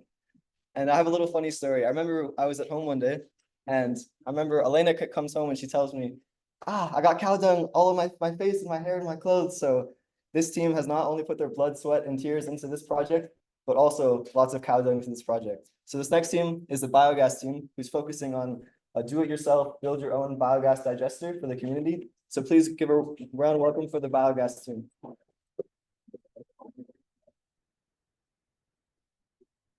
Sorry, and just a quick reminder for the online team, if you have a question, you can use the Q&A function at the bottom of the screen, and you can type your question there. Hello everyone. Again, we are BioG, a dynamic team of engineering students. Prince Mugabe from Mbarara University of Science and Technology, Ben from Carleton University, Elena and I, Louise from McGill University in Canada. We're very excited to be here today, and we are all driven by the goal of empowering the Nyakayojo community to improve their own access to clean cooking fuel and nutrient-rich fertilizer, allowing them to pave their own way for a more sustainable and healthier future. To give you a bit of background, in Uganda, 95% of households still rely on biomass as their primary energy source for cooking. However, the combustion of firewood and charcoal predominantly expose women and children who spend the most time in the kitchen to harmful smoke, as well as emitting GHGs. And that leads to respiratory diseases and so much more. Additionally, in Uganda, the land is deteriorating at a fast rate. 41% of the land is deteriorated, leading to low soil fertility. However, again, farmers here use 100 times less fertilizer per hectare per year than the global average. So that's why biogas, by providing that cleaner fuel and by providing that bioslurry that can be used as a fertilizer, comes in as a very interesting solution for Uganda's context. And for the same reason, in the last decade, there's been a great push by the Ugandan government, by international organizations, and by local stakeholders to implement more biogas systems. Yet, the smallholder farmer has not been adequately reached. And this is where we come in. This is where our work started this summer with the grape farmers of Mbarara. So in our community visits, we visited 8 households from the Nyakaojo community in a period of just 2 months. And the purpose of this was us to understand the community perceptions on biogas technologies, and as well as, most importantly, to receive feedback from our prototypes that we presented to them at different times. So during our meeting with the community members, the questions were related to their knowledge on biogas, and also their interest in investing into biogas, their access to feedstock, and also the access to fertilizer, and most importantly, the cooking time, how many times they cook in a day, and what type of meals they cook in a day. So we had some takeaways from the community, which are from finance. We understood that most of the community members do not have enough money to invest in having biogas systems. That would be like 2.8 million Uganda shillings, and those are types of biogases that are currently implemented in the country. And also they hardly have any credit or financing opportunities that would help them to adopt these biogas technology systems. And also from feedstock. We understood that very many community members do not have cows that would provide enough cow manure that would be enough to feedstock these big or large biogas digesters. And also those that would get feedstock from their friends say it's very time consuming and a tiresome activity to collect this cow manure.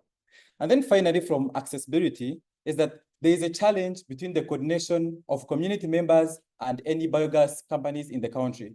And this in turn creates a gap of lack of knowledge about biogas systems between the community.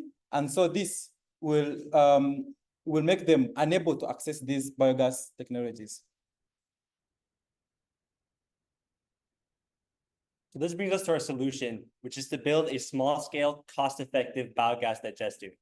To give you a bit of perspective, currently, the models that are being implemented in the community, the fixed-dome biogas digesters, have a total capacity of 6,000 liters and require around 40 kilograms of cow manure daily in order to work optimally.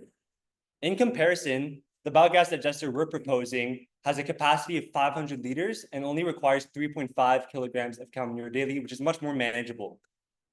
And also, despite the smaller size of our biogas digester, we're still able to produce around 20 minutes of cooking time, which may not seem like a lot, but when you consider that that would allow community members to boil their tea in the morning or to cook their porridge, it will make a drastic difference in their lives. So I mentioned earlier that we are building a cost-friendly biogas digester. We estimate that to build our digester would cost between 500,000 and 600,000 Ugandan shillings. Further, our digester is easy to build and to maintain, and it uses readily available materials. For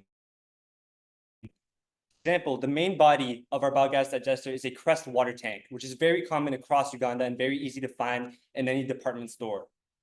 To give you some more perspective, the current fixed dome biogas digesters that are being built in the communities require about a week of construction, whereas our digester can be constructed in only 2 to 3 days. To give you just a bigger picture of what we're trying to achieve with our prototype, we really seek to empower the community to be able to build their own biogas digesters and produce their own gas. Instead of having to rely on other external companies to build biogas digesters for them, members of the community will be able to use their own money and go themselves to the store to build their biogas digesters. And in the long run, we believe that this will bring longevity to our project. So just next up for this next section, I just want to play a short 1-minute video explaining more in detail our digester.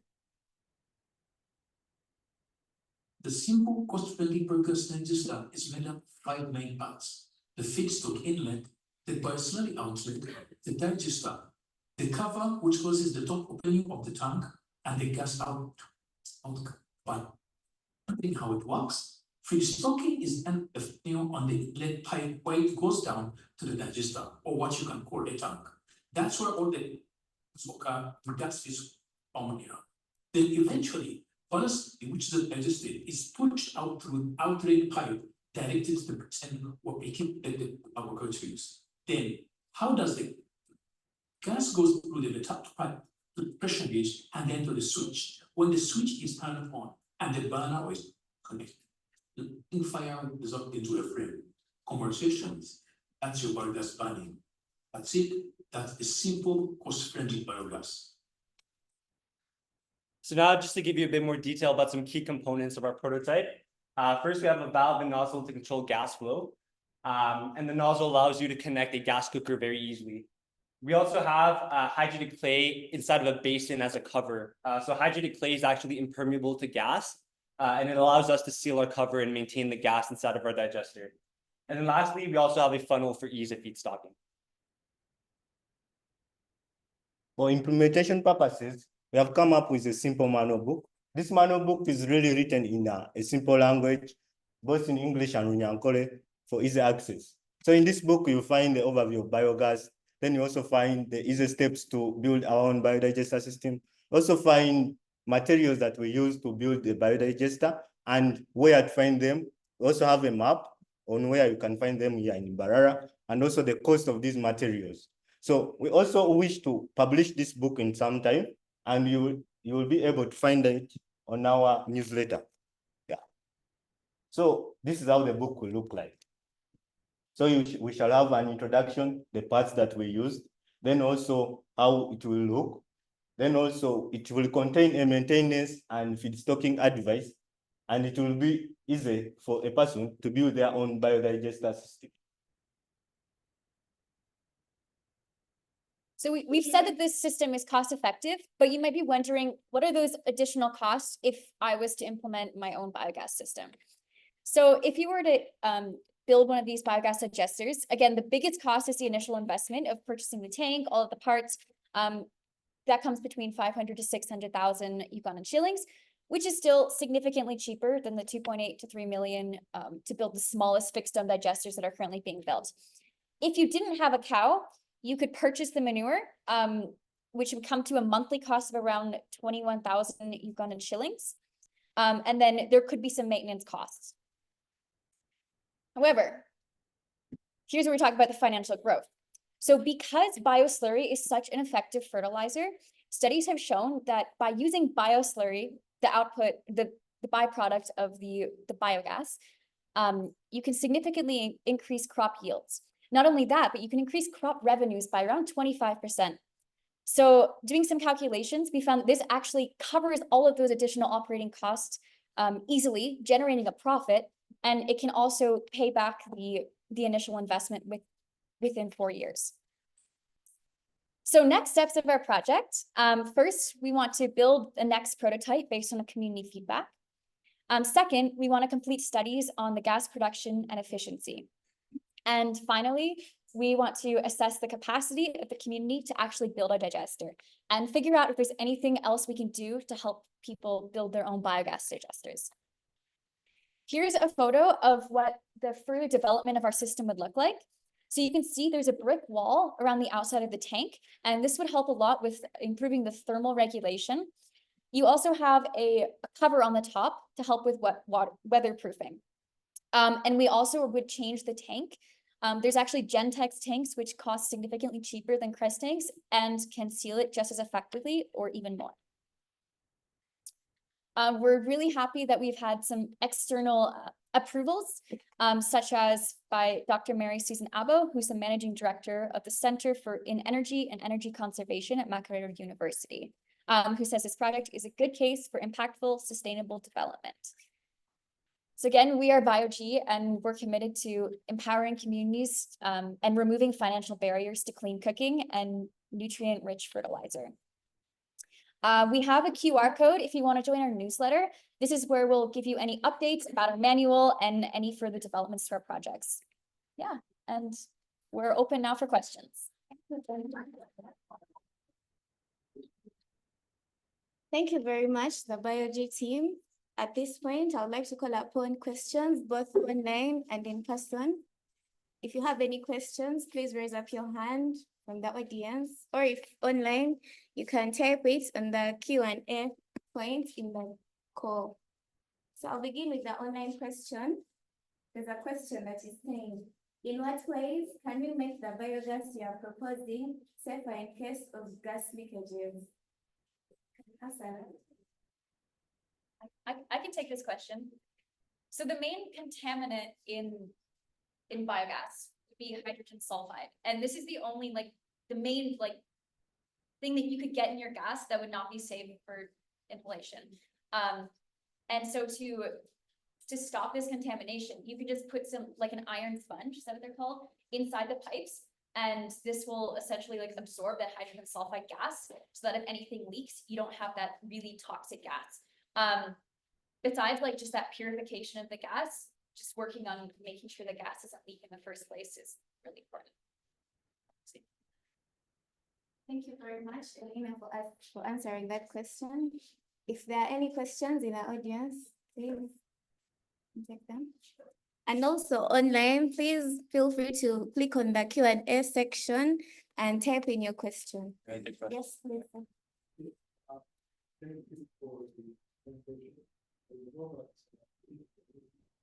One of the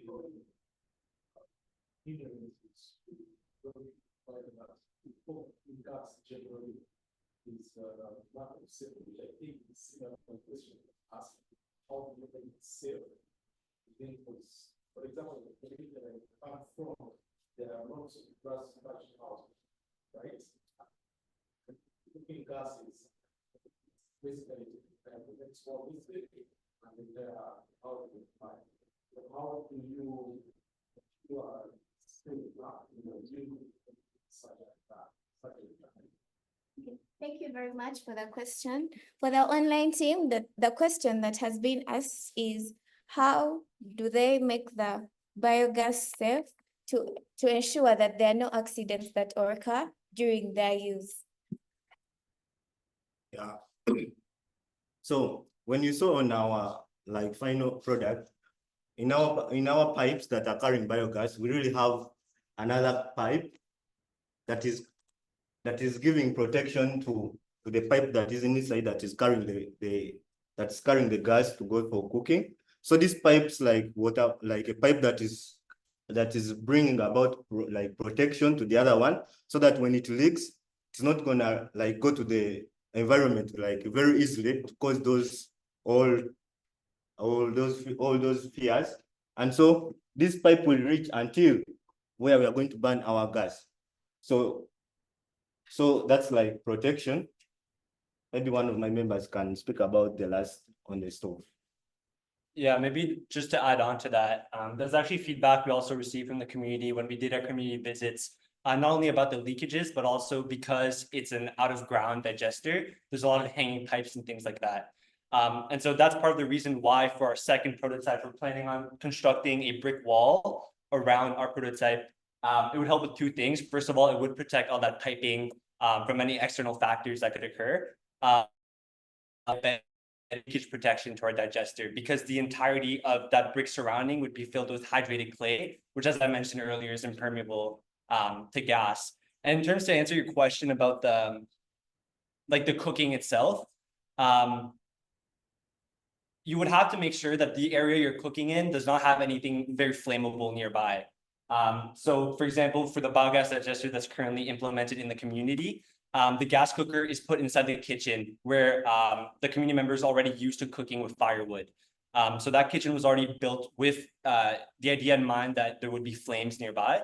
And so when it comes to that aspect, it's really more about the way that you're setting up your kitchen or your surrounding area for cooking.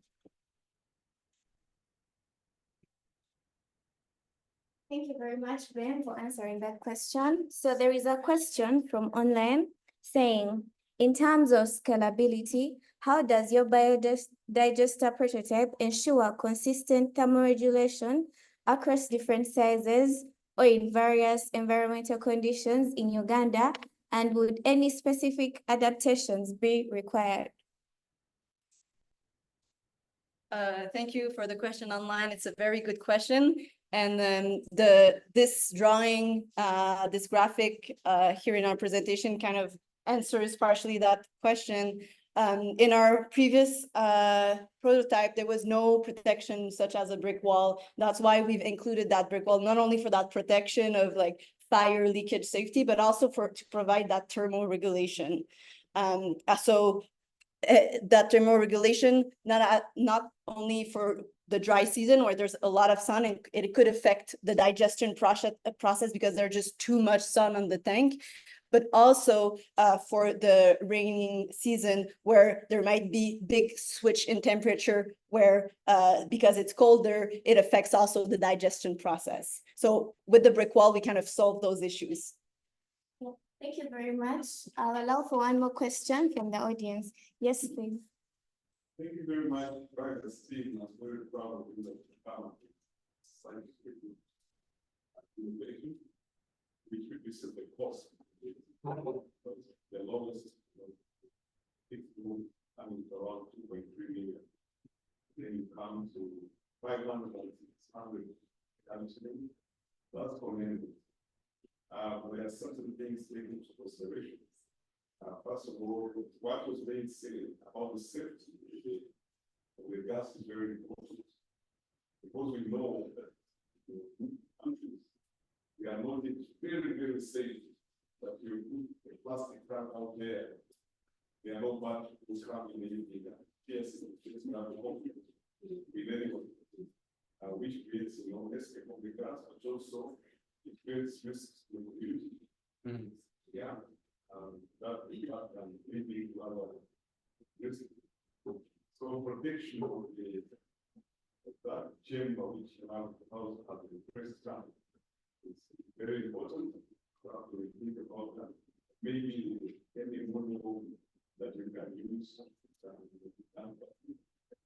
But also my thoughts are to be on the chamber, because in the fixed dome system, you have one chamber that will help regenerate gas.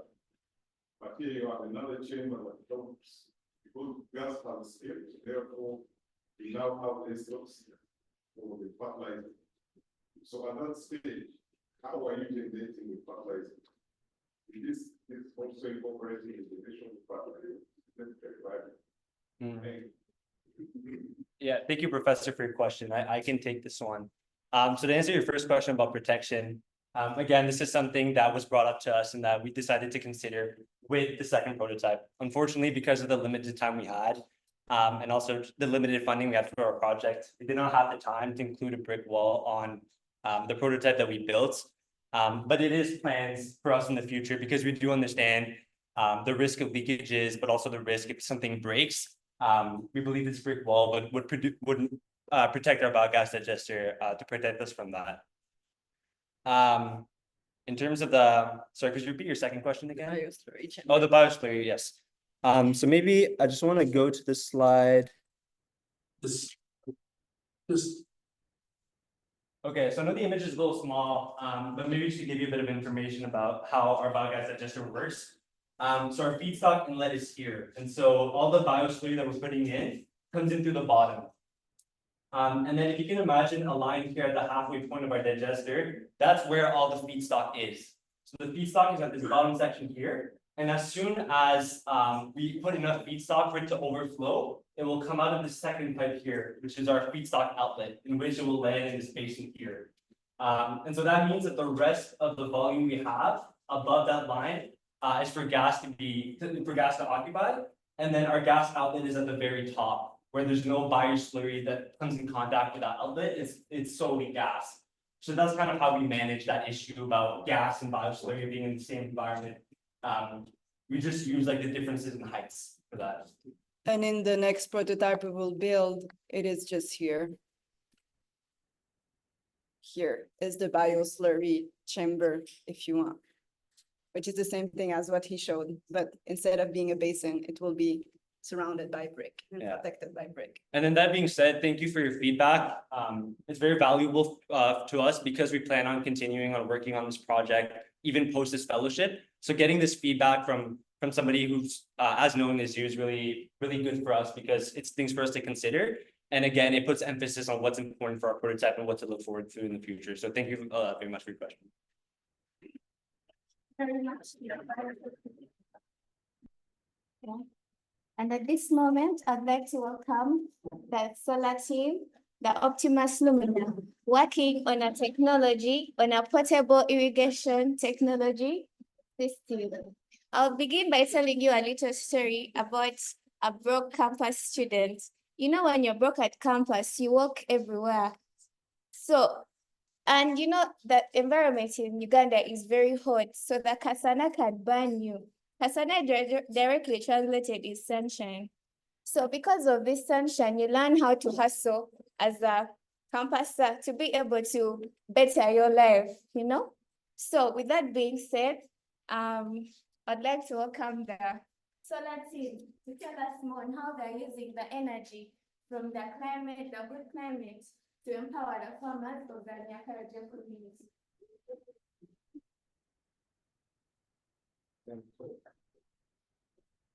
Good afternoon, everybody. So we are part of the Optimus Lumina team. We're not a full team here today. 2 of our members have a prior engagement, so could not be here today. But this is our CAIF 2024 final presentation. So to start off, my name is Victoria Houston, or my local name is Chichoncho, and I just graduated from mechanical engineering at Carleton University. I'm Anna Joy, or Chomugisha, and I'm an electrical engineering student at McGill University in Canada. Hello, my name is Ishan Sharma. My Runyan code name is Tumusime. I'm a 4th year student studying environmental science at McMaster University. And as my fellow said, 2 of our other colleagues couldn't be here today due to prior engagements, one of them being Mugasha Orleans, who is an electrical engineering graduate here at MUST, and also Gloria Kateike, who is a software engineering graduate at Mbarara University of Science and Technology. So to start off, we'll give a brief project introduction, move on to community engagement, and then our ideation process. We'll then move into our 2 prototyping phases, phase 1 and phase 2, and finally, we'll end off with our next steps. So to start off with our project introduction, so solar energy is actually quite utilized in the Nakayojo region. Most of the farmers that we spoke to in this sub-county actually utilize solar in their own homes. Since Uganda is close to the equator and it has lots of sunshine during the dry months, it is a very valuable resource here for energy. So most solar systems are actually comprised of panels, controller, a battery, an inverter, and then the appliances themselves that are powered by solar energy. So throughout this 2 prototyping phases, we actually use the engineering design process. This is just to keep in mind throughout our presentation, some of the processes we went through in designing our prototypes. Next up, we'll talk about community engagement. So first off, we spoke with the community members. Thank you so much for being here, by the way. As mentioned earlier,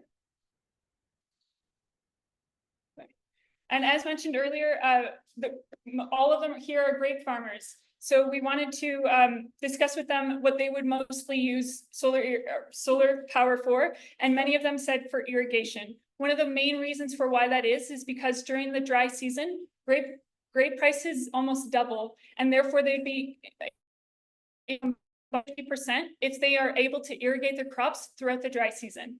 It's also a great way for them to increase their water access, not only to their homes, but to their multiple farms. So this is the problem statement we ended up creating in June of this year, and it's to how to expand and optimize the solar systems for the farmers in the Nakayojo sub-county and improve their economic development. So then we moved into the ideation process. So here are our first 6 design ideas. From these 6, we chose our best 4 to compare one another in an engineering matrix. We utilize the category of impact to the community, financial viability, and portability as some of our main criteria for choosing the portable tap, which is ultimately our final solution. Portability for us was an extraordinarily important aspect since many of the farmers have farms in multiple different areas within the Nakayoja sub-county. So it was important for us for them to be able to buy only one system that they can transport from their farms and also to use in their own homes. So here's our initial block diagram of our entire system. It comprises of a solar panel, wiring, hose, water pump, all included in one backpack that can be easily carried around. So again, the farmers don't have to buy multiple systems for their multiple areas of land. Next up, I'll let Ishan discuss the prototyping phase 1. Thanks, Victoria. So I'll tell you guys a little bit about our prototyping phase 1, the first prototyping phase. So for this first prototype, we had 4 categories we were focusing on, being the sizing of the system, creating the solar array itself, the electrical development, as well as the backpack carrying mechanism. So first off, we focused on the sizing of our system. So we use calculations to determine the flow rate, and we measure the wattage, current voltage, and make sure that it matches from our solar panels to our pump to ensure that all these configurations are correct for one another. We also consulted with local solar companies on correct sizing and gained further knowledge from these experts in this field. And next off, we actually created the solar array itself. So when we bought the solar panels, in order to reduce thickness and reduce weight, we manually took off the frames in order for it to fit into our sliding backpack design. We also added hinges onto the solar panels to make a foldable solar array. And we also attempted to drill through the solar panel to put the hinges on in order to attach the hinges on. But this ended up shattering the glass of our solar panels, which is something that we learned for the future prototype. And next was the electrical development. So we created simulations for circuits for our components, and we actually took our entire array, we brought it outside, and we did different electrical configurations to see which systems match the best with each other in terms of to get the best, most efficient water pump from our array. And we also met with mentors and technicians in the area and Mbarara in order to learn more about our system and to size it correctly for our exact system that we had. And speaking of mentors, Miss Zaina, who is here at MUS, Electrical Engineering Faculty, is one of our mentors. So I want to give a thank you to her for helping us along the way. And also online, we have Ben and Marty, and I want to give a big shout out to them too for helping us throughout our entire system. And also, I want to say thank you to Tumusime for walking with us every single day in the Nakayoja sub-county and helping guiding us exactly where to go. And next off, we had the actual carrying mechanism itself. So for our first prototype, we had a hiking bag and we attached solar panels onto the back of the backpack to see how it would fit. And this was our first prototype, so we wanted to test the weight. We wanted to just kind of get an initial idea of how our system was. So we brought this backpack to the community and we tested it out to see what the community thought of our ideas and get some feedback on our solar array. So some of the feedback we received was that the solar array and the backpack was a bit heavy to carry and that the panels weren't placed correctly in order for optimal carrying ease. And that also that the wiring that we had at that time could also have been improved. And also there was concerns about a battery not being implemented in our system. But the reason we went for a direct solar pump approach instead of using a battery is because a battery is very expensive, which would be an added cost, and it's also very heavy to carry on your back. And also we got feedback about a monitoring system and how this would be helpful if we implemented that into our system to measure the water flow rate and things such as this. And also a lot of members in the Nakayoja sub-county, some of them have water tanks. So a potential add-on that we received for feedback was using a water tank for storage. And now I will pass it off to Anajoy to talk about the prototyping phase 2. Thank you. Thank you, Tumusime. All right, so for prototyping phase 2, we focused on creating a new, better backpack design, developing our monitoring system, and improving our electrical system. For the new backpack design, we created it out of wood with foam to protect panels, as you can see here. The panels now slide into the frame rather than using hinges, which we didn't have success with. The new backpack is easier to carry as it has a better weight distribution and the panels are much closer to your back. We also worked on developing a monitoring system using a microcontroller. One aspect of this was when the system's connected to the tank, this means that we're developing a system that the pump shuts off automatically when the tank is full, rather than the farmer having to take time out of their day to monitor it themselves.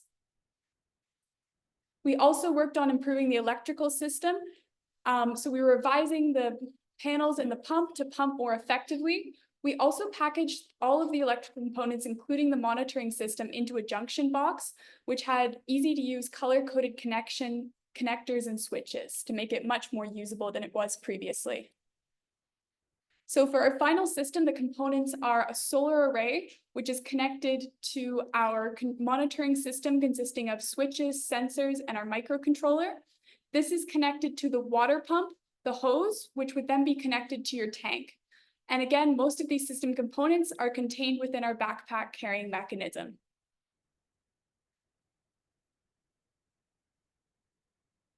This is a short video.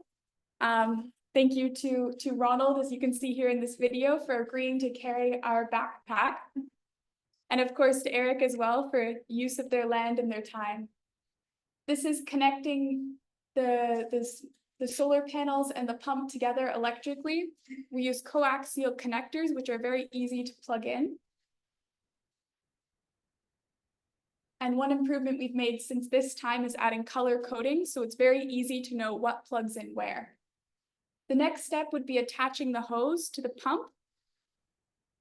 And we also have here a non-return valve, which increases the pumping efficiency. After that is putting the pump into the water source. One nice thing about using the solar in this way is that it takes a very short amount of time, sometimes just 30 seconds, for our system to start working and the water to start pumping. As you'll see here in a minute, we have quite good water pressure coming out of the end of the hose that Tumusime is holding.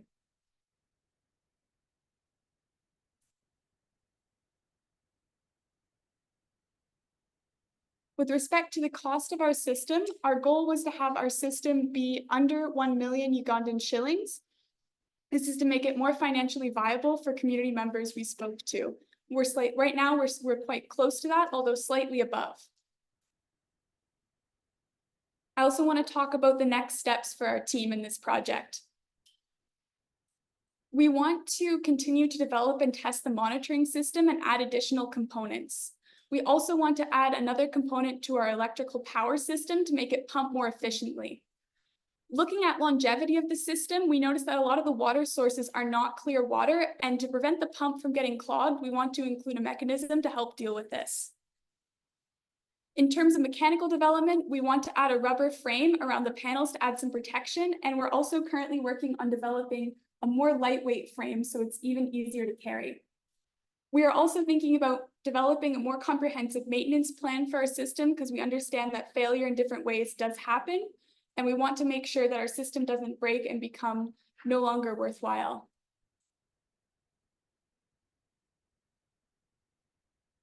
Thanks everyone for being here today and listening to us, and especially to the community for your continued support and time throughout this project. Thank you.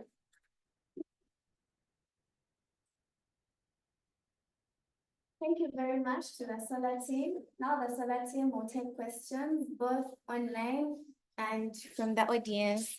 A small reminder for the online team, please tap the Q&A section and type in your question.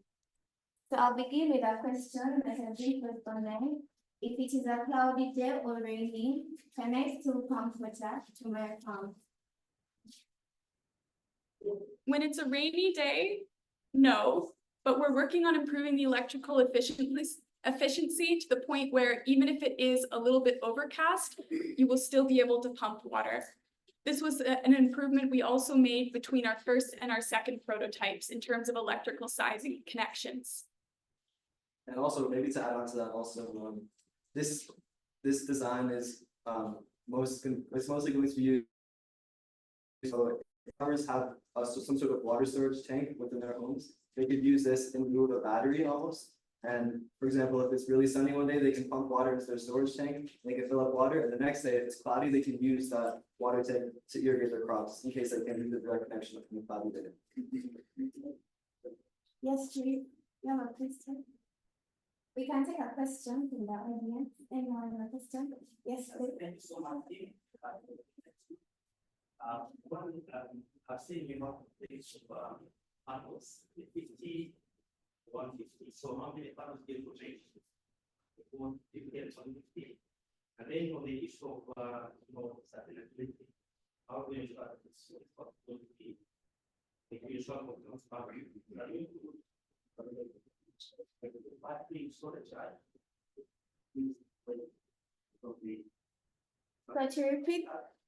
So to repeat the question for the online team, he's asking how many panels do you need for the 150 and 50 capacity?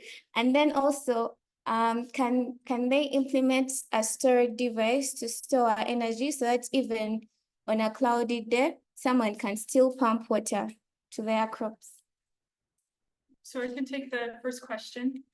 So the pump is actually an 150 watt pump, but we sized our solar panel array to have 200 watts to oversize it slightly. So even on a more overcast day, you would still be able to pump with the direct connection.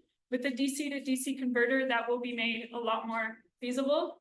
But that is what the system is at this moment. And then in terms, sorry, what was the second question? I think why is it not battery? Oh, no, storage. In terms of storage, something that we were looking into as well is using mechanical storage, water mechanical storage. That does require a bit more, and a battery can be implemented into the system. It would just be at this phase of our prototyping, we didn't want to include it since we wanted to limit the amount of components you would need to carry, and also a battery is very expensive and quite heavy. So at this moment, and maybe in a future prototyping stage, we will include that as well. Maybe I'll add one small thing onto that about batteries, which is to just say our other interest in solar direct application was looking at the lifespan of different components. Mm-hmm. If treated correctly, these solar panels can actually last almost about 18 years. The pump can probably last about 10 years. But batteries can have lifespans if they're treated well, depending on which battery you have. We've seen people who the lifespan of their batteries has been as short as 2 years, and batteries are quite expensive. So that was another motivation from less of a technical side and more of a human-centered design perspective for not using batteries in our system. Thank you very much. You have actually answered a question that was asking about the lifespan of a solar solution. How long it will take. I'll take a question. Thank you very much. The Optimus Luminar team, solutions. My question is about the efficiency and then the capacity of the system. What do you think is your competitive advantage actually if you compare to the existing pumps? We have the ones that use fuel. Do you think the system is better than them? Or how much do you think it can pump in terms of the distance, and then in terms of acreage, how do you think this system can support us as farmers? Thank you. So when we were calculating this system, we wanted to have a flow rate of 10 meters cubed per 6 hours, which would be enough to, I believe, cover 2 acres of land every day, which is it's pretty significant. So we sized it in that way, and also we sized the head to have a distance horizontally of 200 meters and a height difference of 15 meters. So that you would be able to still move it around quite easily and not have the difficulties in moving it around, but still be able to water a fair bit of land with the capacity of the pump. Yeah, and just to add on to that also, the pump we chose specifically was, as Emma was saying, sort of a human-centered design. We chose a submersible pump because for the water sources in the area, a submersible pump was good for the depth of water we were dealing with. And it's also fairly lightweight and small for easy transport in your backpack as well. Thank you very much to the solar team. Yeah, we can give them I know there have been very many questions online and we have not been able to answer all of them because of the interest of time, but I believe they will be passed on to the fellows and the fellows might be able to give everyone feedback. I'd like to take this opportunity to recognize the people that are online. We have 43 people listening in online. And also to recognize the presence of the HOMSA people, the Belgians. Thank you for attending our event. Yes, thank you very much. So Yeah, at this point, I'd like to call upon Victoria, our wonderful fellow, to give a vote of thanks on behalf of all the fellows. Thank you. Thank you so much, Trabo. As all protocol observed, Masibamota Basebo Nabanyabo, Nashamererwa Kureba, Mwebare Kuija. I wanted to start by saying what an incredible opportunity and experience this has been for all the fellows participating in CAIF 2024. And following this, I wanted to take an opportunity to thank all the stakeholders on behalf of Engineers Without Borders Canada 2024 Canada Africa Innovation Fellowship Cohort. Thank you so much to Mbarara Science, University of Science and Technology for hosting us on your campus, and especially the Office of the Registrar, the Faculty of Applied Science and Technology, and the International Relations Office for getting us here to Mbarara and assisting us throughout the duration of this fellowship. Thank you to CITT for providing us the resources and a place to complete our projects over the last 3 months. As most engineering students know, wherever you end up working becomes a second home. Thank you so much to iSoft for assisting us with the community entry and providing us great insight throughout our projects on gaining community feedback and connecting us with LC1 Jadress. Jadress, thank you so much for hosting us every single time we've gone to the community and helping organize our homestays as well. To our homestay families, thank you for taking us in, making us each truly feel like a part of your family and your home. It was an unforgettable weekend, and I'm sure many of us are looking forward to our next visit. So thank you so much. Many thanks are also sent to our mentors, some of whom are here today and also online, who have assisted the fellows throughout their innovation journeys from here in Mbarara and all the way in Vancouver, Canada, on the other side of the world. Thank you. Thank you so much to Engineers Without Borders for making this program happen and providing us fellows the space to generate new ideas while also working towards EWB's 4 goals of optimization, innovation, localization, and advocacy. To EWB's various donors, thank you for making this fellowship a possibility.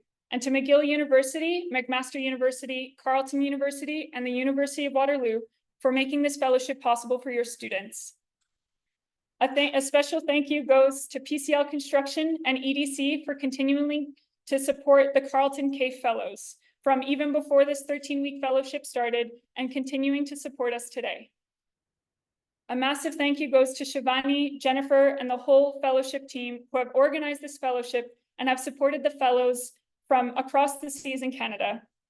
And thank you especially to Herbert and Rogers for being on the ground and creating and delivering our workshops and coordinating our innovation journey over the past 13 weeks. They've supported us. They've supported us through anything and everything from taking more than one of us to the hospital to getting a cake for AJ's birthday and even joining in on our football matches. This fellowship wouldn't have been possible without this team, so thank you very much. And last but not least, thank you to all the fellows for making this experience unforgettable. You're all incredible people, and I can't wait to see what bright future is ahead for each of you. You have all made this wonderfully unique experience a true success for all the fellows. Over the last 13 weeks, we've put our blood, sweat, and tears into completing the projects you have seen today. A unique opportunity that most engineering students don't get until their final year of study. We've gotten the opportunity to see how our innovations around and directly gain feedback from community members. Another unique experience I'm sure most fellows are going to take to implement in future projects. We, the fellows, have truly become a family over the last 13 weeks, bonds that will last a lifetime, and this would have never been possible without your support. So from this family to you, thank you so much. Thank you so much, Houston. Indeed, the bonds that started this summer will last a lifetime. That is internationalization back in your universities and at home at mass. It's been a wonderful afternoon and the 3 presentations. Who thinks the groups have done great? You can wave to us if you really think some positive change has been created. The wave is, okay, the who is important. Thank you so much for the solutions tackling solar, biogas, and animal health. Now we will listen to our university secretary, Mr. Vincent Kwatampora. He's representing leadership, and without him, partnerships keep linking. He is the accounting officer and provides favorable ground for us to thrive. You're welcome.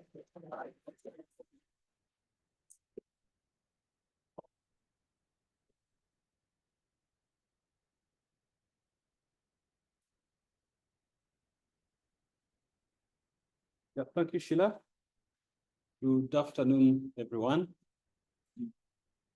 I have been well introduced, but I can do it again. I'm Vincent Kwatampora. I'm the University Secretary, Mbarara University of Science and Technology, and the Accounting Officer at the same time. So I'm in charge of every small penny that is spent through this university. So I want to take the honor to welcome you to MAST. I know you have been here for quite some time, but I've not had the opportunity to have an interaction with you. So this is my first opportunity, and I want to use it to welcome you to Mbarara University. You're most welcome. Both our Canadian friends, our people from the community, and our own staff at Mbarara University here. So, I'll start by thanking the Vice Chancellor, together with the management of Mbarara University, for creating this enabling environment that is making some of these partnerships flourish. As a university, I think this particular model fits well in our approach to fixing most of our community challenges. One of our biggest niche is community engagement. And as I saw through all the 3 presentations that were made here, the focus is on solving community challenges. I want to appreciate the fellows from Canada and our students here who have been involved in this partnership. And thank you very much. To the CITT office, I want to give special thanks to you, particularly the Director, Tameda Tunamasko. You have made this happen, and we appreciate your effort as management. You have really put in a lot of effort in this, and we see it growing, not only here, but across board. Maybe in other engagements or other fellowships in the upcoming seasons, we need to see more disciplines involved in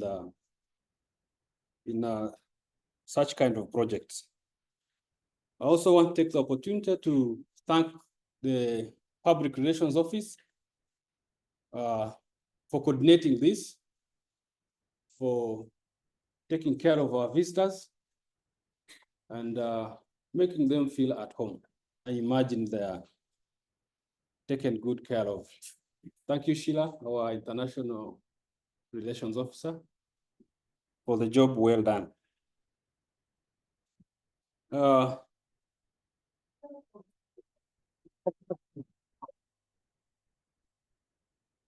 also want to thank our visitors from Canada, the Engineers Without Borders,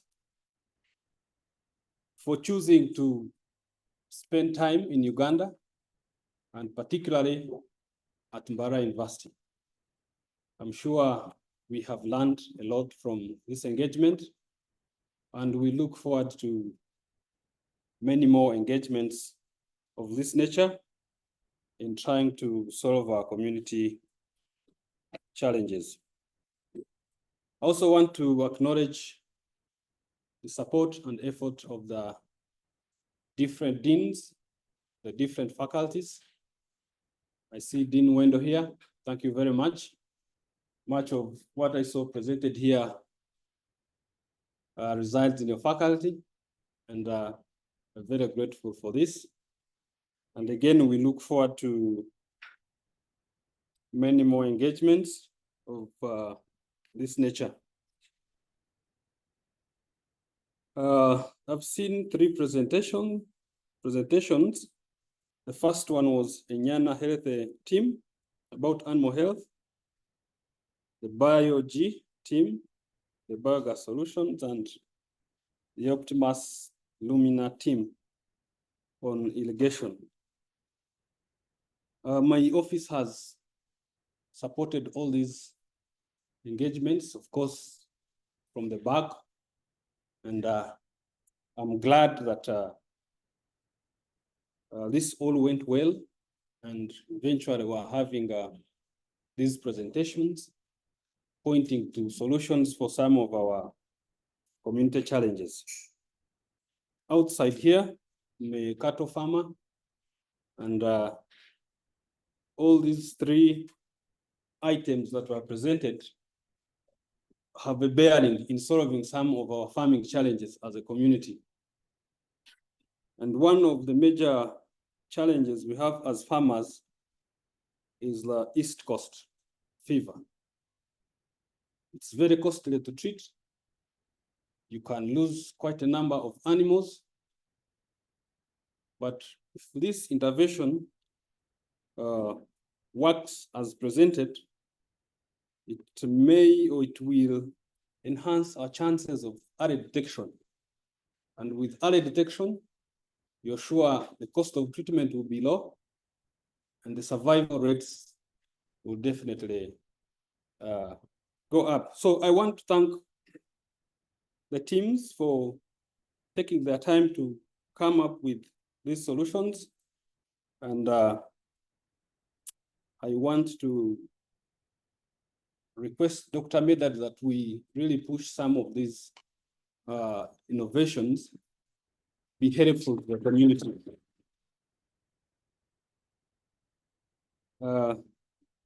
I'd also encourage that we go into hunting for more MOUs with different partners, which can bring such innovations on board. I want to conclude again by thanking you, but also informing you that my office is committed to giving all the support necessary and within our power, make sure that such fellowships continue to flourish for the benefit of the university in terms of growth, but also for our community benefit from these innovations. I thank you very much. Succeed we must. Thank you so much. I request that you will stay. We're going to hand over certificates. I also welcome Dr. Wendo, the Dean Faculty of Interdisciplinary Studies, Dr. Medad Trinamatko, CAIF Director, Ms. Mbarara, the Africa Program Manager for EWB. We'll shake hands with the fellows, and the US will hand over the certificates.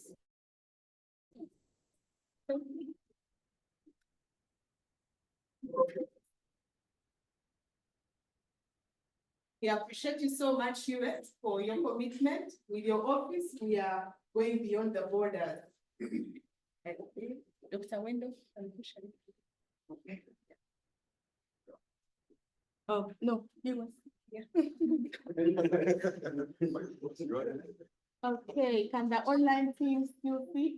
I'll just come and clear camera.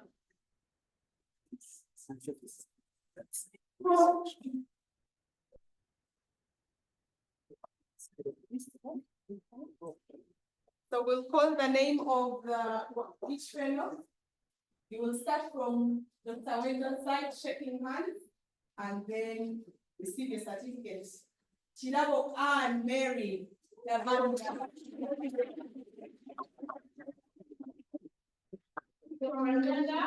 the NP.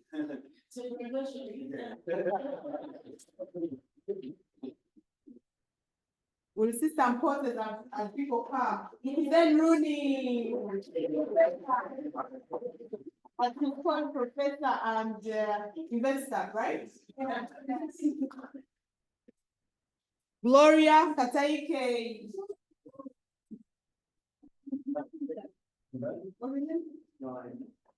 Orient also, I think they are online. Ishan Shama Tumpi.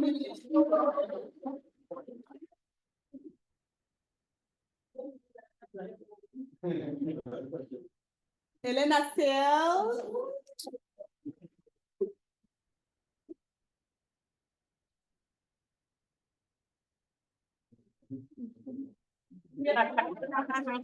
Anna Joy Awad Google. Thank you guys for your commitment. Louise Foglia.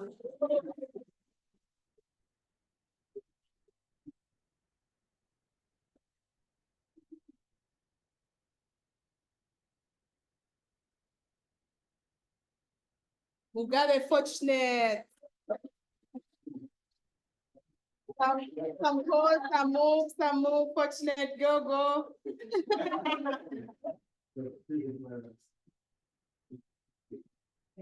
You're welcome. Amelia Nanteza.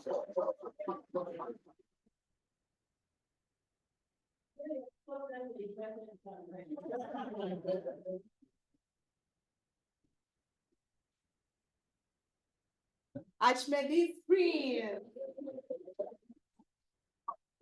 You remember the Archmedis principle? Yes.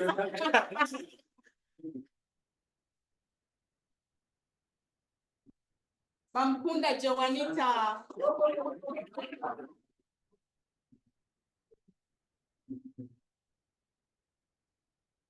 Gabriel Luis Pangan.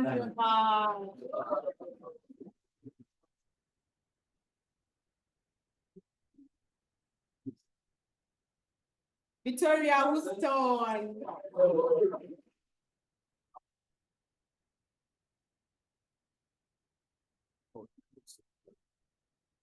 And Benjamin Jonghan Pan. That's when I go to Agaba. Agaba.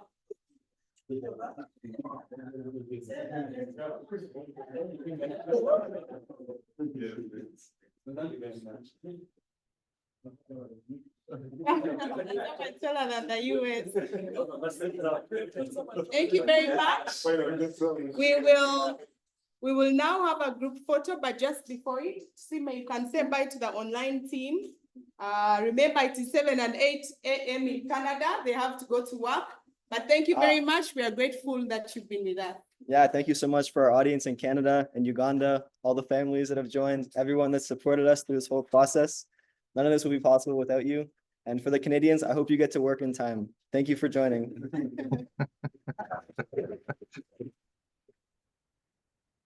I now welcome you to come in front for the group photo.